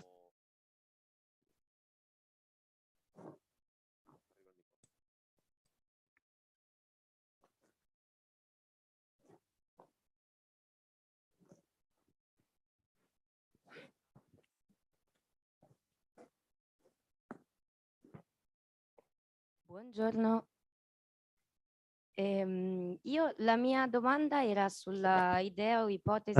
Good morning. I had a question on the hypothesis of the mediation, because for our history it would be the more logical solution to the conflict, but I cannot think about anyone who could be the main player that leads the negotiation. They have tried with Austria, but Austria is not part of the NATO, so didn't have any interest in common with the two counterparts, so I'm asking myself who could be a mediator of this conflict.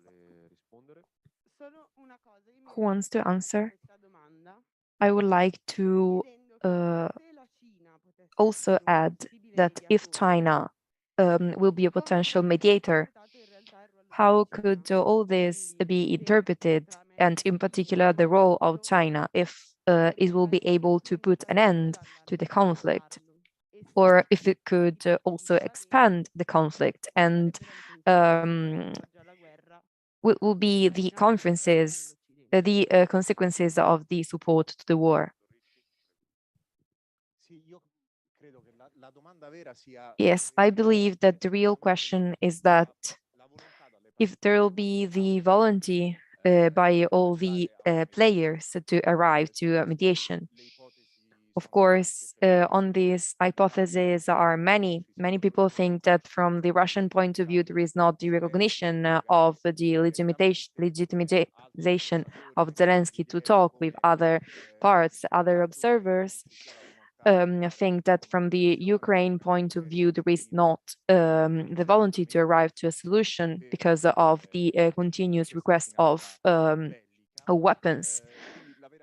So the real question is there the volunteer of all the involved parts to put an end to the conflict? In my opinion, we need to start from this issue. So what's the volunteer that is put in place with strategic ends from this point of view? So we have to ask ourselves, what's China's volunteer?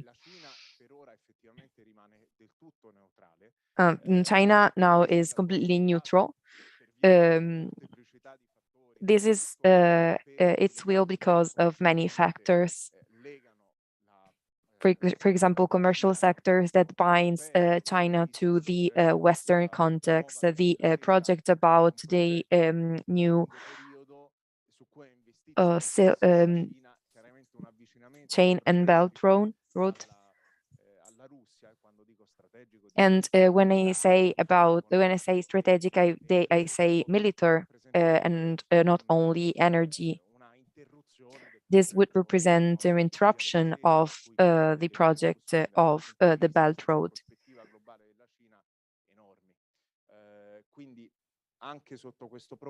So under this profile as well, China is willing, does not want to enter. Many observers focus on how the two situations, Taiwan and Donbass, could not be considered similar.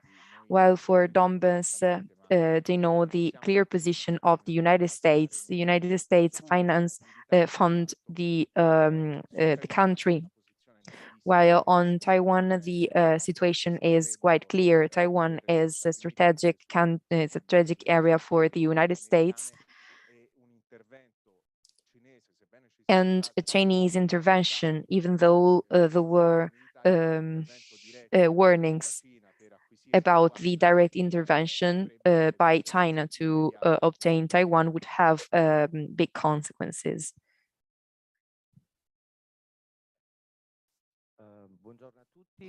Good morning. I'm Marco. My question is about the style of communication of the two important actors that are Putin and Zelensky. In my opinion, we could say that Putin has a communication style that is typically Russian, so Western countries don't understand it. In many cases, Zelensky has been considered the person in the wrong place and in the wrong time. I would like to understand if his communication style, as also regards the access of Ukraine to the NATO, is effective, or is he making some mistakes as regards the international communication? I would also add something very brief according to the previous intervention. We are witnessing from 2004 to the redimensioning of the UN. The negotiation momentum comes after it. Here we have multilateral dynamics as regard global negotiations.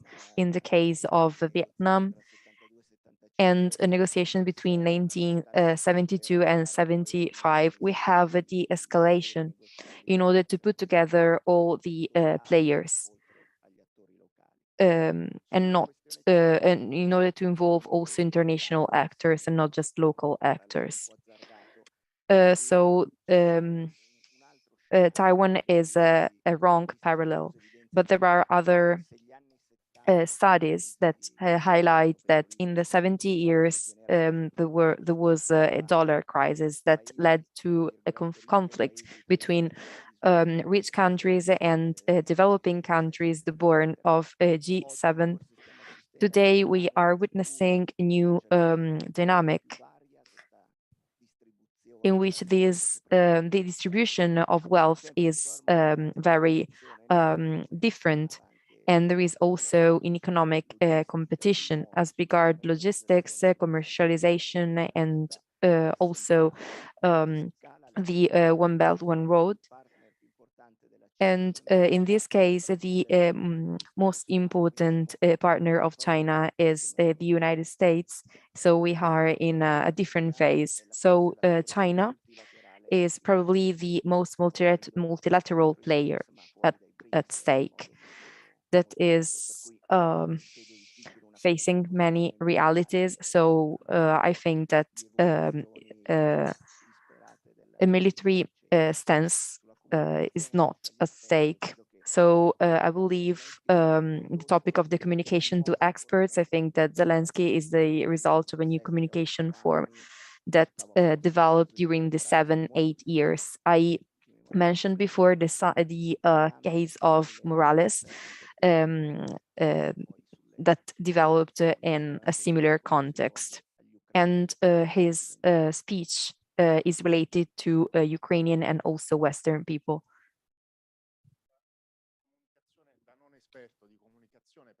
I'm not an expert of communication, but I would like to say something.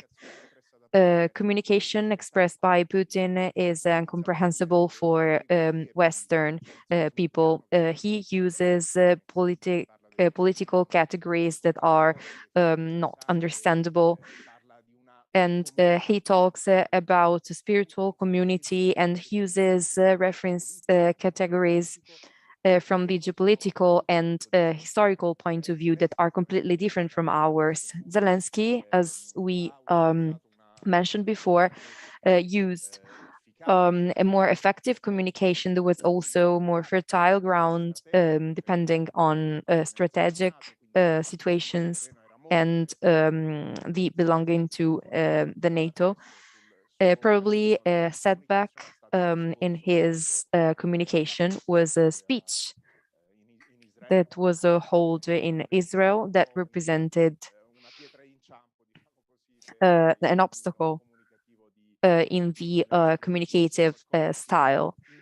There something broke and had negative effects on the effective communication. He is able to understand the reference categories, and on this point of view, the surveys, even though they're not so trustworthy, give 40% of the increase in the last few weeks.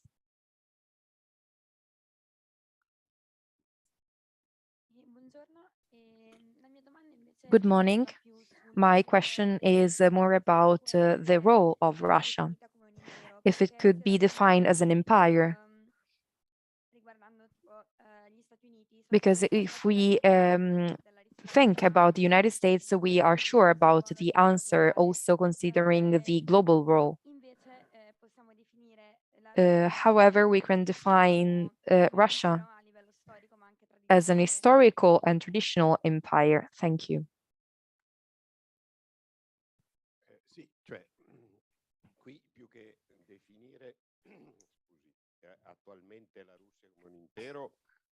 Currently, Russia cannot be considered an empire. We have to mention also the ideology of Putin and the consolidation of the internal consent. By the political and economic context that is quite fragile. We don't have to underestimate this part. The aggression against Ukraine was considered the start of an expansion season. But it's different from the reality, because the reality is that of a country that comes from an abyss, an economic, also civilian abyss of the dignity of a people that Putin faced with the tools he had. And the 24th February was a key date for this, and he was linked to this need. From that moment on, the idea of the expansion that the Ukrainian war will move to all other countries of Western Europe, in my opinion, are not funded. There are not nor economic or financial support for this. And controlling the external influences of the outskirts of the current Russian state is a way to recall the tradition, the inheritance, in order to consolidate the state. I would like to also add another thing. I have the impression that we are in the preliminary part of the game, if we think that the mediation could be carried out by the Austrian Chancellor. They are local actors. Here, the issue is the Chinese attitude, but also, and of course, the Chinese attitude is not supporting Putin in the chance of infinite war. China is a reality. For example, Romano Prodi was saying the other day that China grows every year in proportion with the Russian country. So China has a big interest, and they are not connected to the conflicts that go on. But China wants to consolidate exchanges, international exchanges and trades. In which it will be able to take advantage of the interdependence. Of course, we don't know how they are willing to put it in practice, because probably it means that the situation will change. We'll see. The question is about the real strategy of the United States of America, because the last declaration of Biden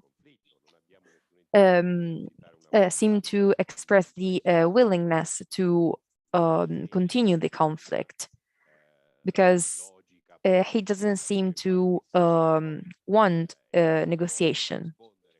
And this could also respond to internal needs.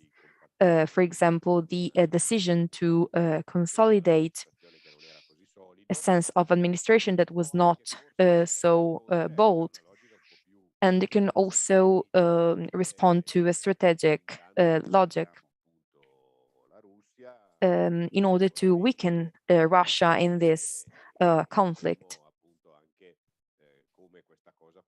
also in order to see how the European Union will react. There are different interests by the United States of America. Of course, Europe is not able to speak with one single voice, and we cannot reach to a political consent. And it's difficult to have a voice in this situation, but if we don't solve this problem between Russia and the United States, we will not solve it. For what concerns the United States, can we expect that the intervention of the United States on the field will be even bigger than before? I have read an article this morning about the devastation of Mariupol, which is in a tragic position, and the Russians were accused of using chemical weapons that were sort of the red line that they should have not gone beyond. So should we expect a full intervention? This idea of the red line is something we've already heard before, especially about the context of Syria. And the American government was pretty attemptive in that moment and didn't make any heavy intervention. So it is difficult to say or to foresee an escalation. So we can expect obviously an increase of the provision of weapons and we'll see how long it will carry on. An direct involvement of the United States could be something unrealistic, and it is part of this position that has been the stance that has been taken by the NATO. There are several reasons to avoid direct conflict between the NATO and Russia.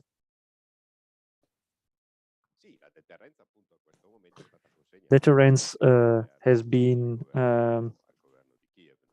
used through weapons, to the provision of weapons and the imposition of sanctions. Also, the reasoning around sanctions is pretty complex, because at the moment sanctions are ruining Russian economy, but have also retroactive effects on the general economy of the European area. But they are not hitting or undermining the Putinian system. So maybe in the long term, but right now is a pretty bold move, and there is not a sustainable logic in a long term or an everlasting logic. This idea of making the Russian putting the Russian population in such a difficult population to make it revolt against Putin. In realistic terms, beyond the all the reasoning around the responsibility for Russians, you can understand that, but up to a point, because not all some Russians are responding to the responding to some orders. So I think the distinction between the regime and the population has to be kept, because it is difficult to manage the situation in historical terms. I have heard that Putin might fall, but are we sure that his follower is better than him? I actually don't know. According to me, the biological attack, or what happened yesterday, is not confirmed, but maybe Putin maybe thought, I want to see the reaction of the world, and that should be the red line, but it's just a nuclear attack.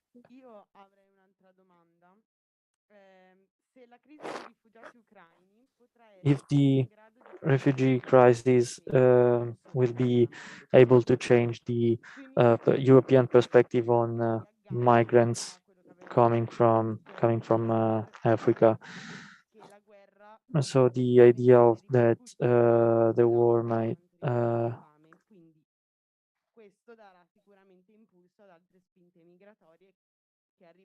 so the push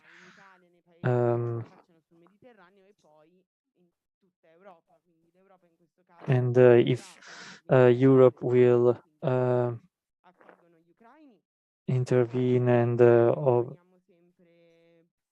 for the Ukrainians, we are still immigrants from Africa. We are still some countries are avoiding to welcome the refugees. And the other night I was in Mexico City, and there is these.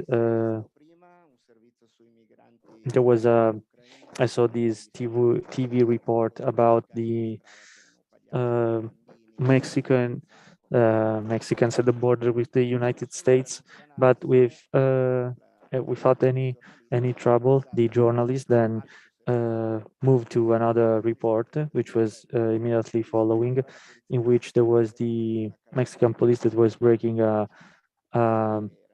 line of migrants because the lines of migrants were creating precedents. So the following report was the following the mareros in the jails in San Salvador, were constantly beaten by the police. So with this very heavy policy that was introduced by a new president against the members of the gangs. And these are people that will never have the status of refugees, although San Salvador is a country with a rate of victims of murder that resembles the situation of a war. So the main hope is that the Ukrainian tragedy creates more sensitivity around the topic of refugees, but the idea that all countries still have this double regime is about, for example, the Global Compact, which is a wider topic, is a signal of very low sensitivity to a change. So good morning. I would like to add something to what my colleague said. Unfortunately, it is evident that the situation will not change.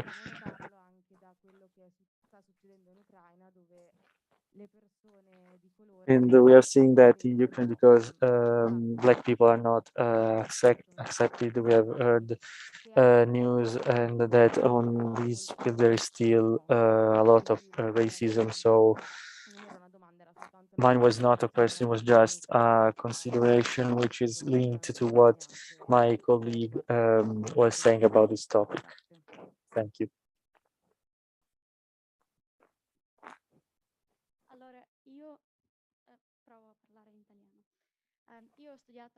So I studied in Kiev, which is not a multicultural city, but it is the biggest city in Ukraine. It is our city. We are multicultural, but not in the way other cities mean it. The problem is that we were in the Soviet Union for more than 60 years, and obviously the country was closed. So when you had this exchange, we didn't have it, and at this point there are many students in the university in which I studied, so the National University, one of the most important national universities in Ukraine. There were students from Africa, from China, from India, and so on and so forth. And I've never seen a single case of racism. We all were friends. Then there are other cities in which students are studying medicine. There are many students, they are at the same level, they are put on the same level of Ukrainians. We don't say we are better than them, because I think that since we have been oppressed by Russia for many years, we're not aggressive towards other people.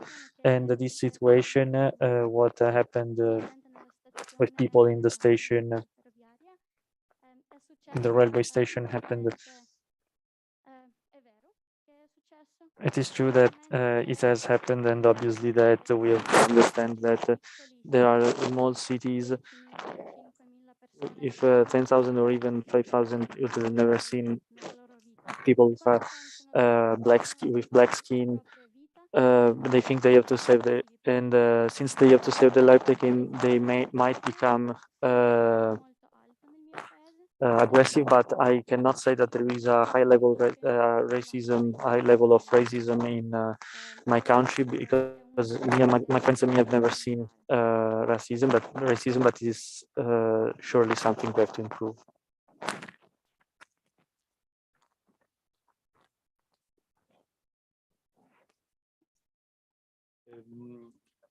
Volevo fare una domanda. Io tendo, come in House of Cards, di fare domande che Like in House of Cards, I want to ask a question that can be answered by yes or with a yes or a no, both for the professors and our Ukrainian friends. Starting from the conviction that something will happen, and with a separation of the country with the comeback of the Ukrainian country of the European system. But according to you, should Ukraine join the NATO? Yes or no? From an historical point of view, we know there is a brutality and aggressivity, but the future,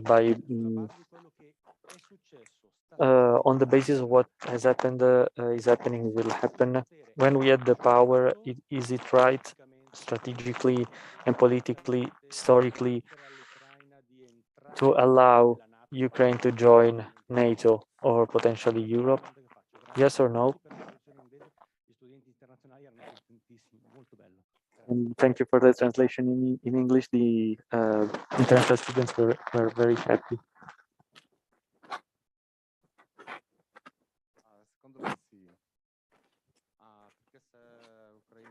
So according to me, yes, because if Ukraine wanted to be part of the NATO before the war was even started, I think that discourse around NATO cannot be answered with a yes or no. You should date back to the previous history. I understand your point of view and I respect that, but we have to tell also the fact that the expansion of NATO after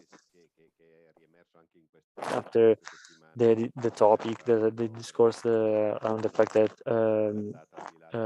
it was promised to Gorbachev that NATO would not go beyond the border of Germany. The further expansion of NATO was the result of dynamics that were completely out of control, maybe some random dynamics, and it is not correct that there was a sort of logic of siege against Russia, but on the other hand, there was not a strategy of reconstruction of the international order after the end of the Cold War, which was something that we should have thought about. Given all the difficulties the Soviet area was going through, if the answer to that crisis is we expand the NATO, it was an absurd and crazy idea. So that is to say that it is logical to think that there could be different positions of countries that for their own reasons had these prevalent preoccupation against Russia, and others that could be in different positions, but not necessarily under the influence of Russia. So we are talking from the Finlandization, which is a sort of loss of a status or of capacity, but Finland neutrally outside the NATO for about 30 years of Cold War, which was even worse than of the current situation in respect to Russia, and it has lived with its own standards, Western world standards, although it was not part of the NATO, and it had it was a politics was directly limited by the Soviet Union and not the Russia, and there is quite a big difference. So theoretically speaking, imagining Ukraine or any other state of Eastern Europe in the condition of Finland before 1991, but now after a war, after things might change. And also the perspective of Ukrainian people might change. I don't know in what direction, but obviously there is a radicalization of the situation, which can be also foreseen, but puts us in a very crucial phase. As I say, we still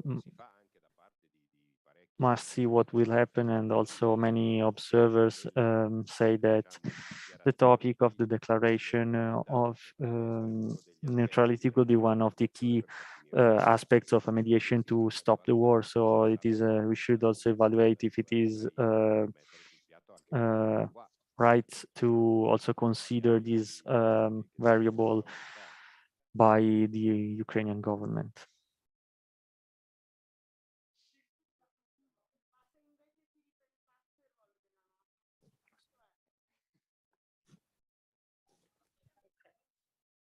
Scusate, stiamo andando un po' lunghi, però vabbè.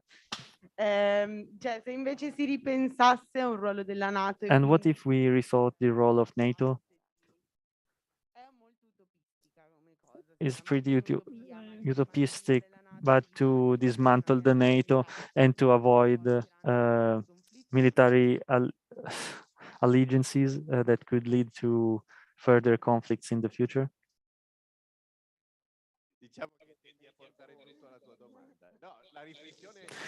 So a reflection of this kind is not utopistic. It is about 6 months ago, Macron said that we have declared the brain death of the NATO, but it has been restored by the changing of the situation. So NATO was an instrument that was fought at the time of the Cold War, but in the end of the Cold War, it should have been refought, but there was no strategy, there was no politics, there was no way to manage. It is an old mechanism. Il ruolo di nuovi meccanismi non mi sembra così efficace ed efficiente. And I think it is not efficient.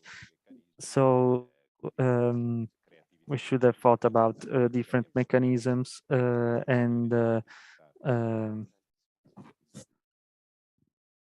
Credo che ci siamo, sono passate oltre 4 ore, quindi we're going beyond the 4 hours mark. So thank you everyone, and see you soon. Bye.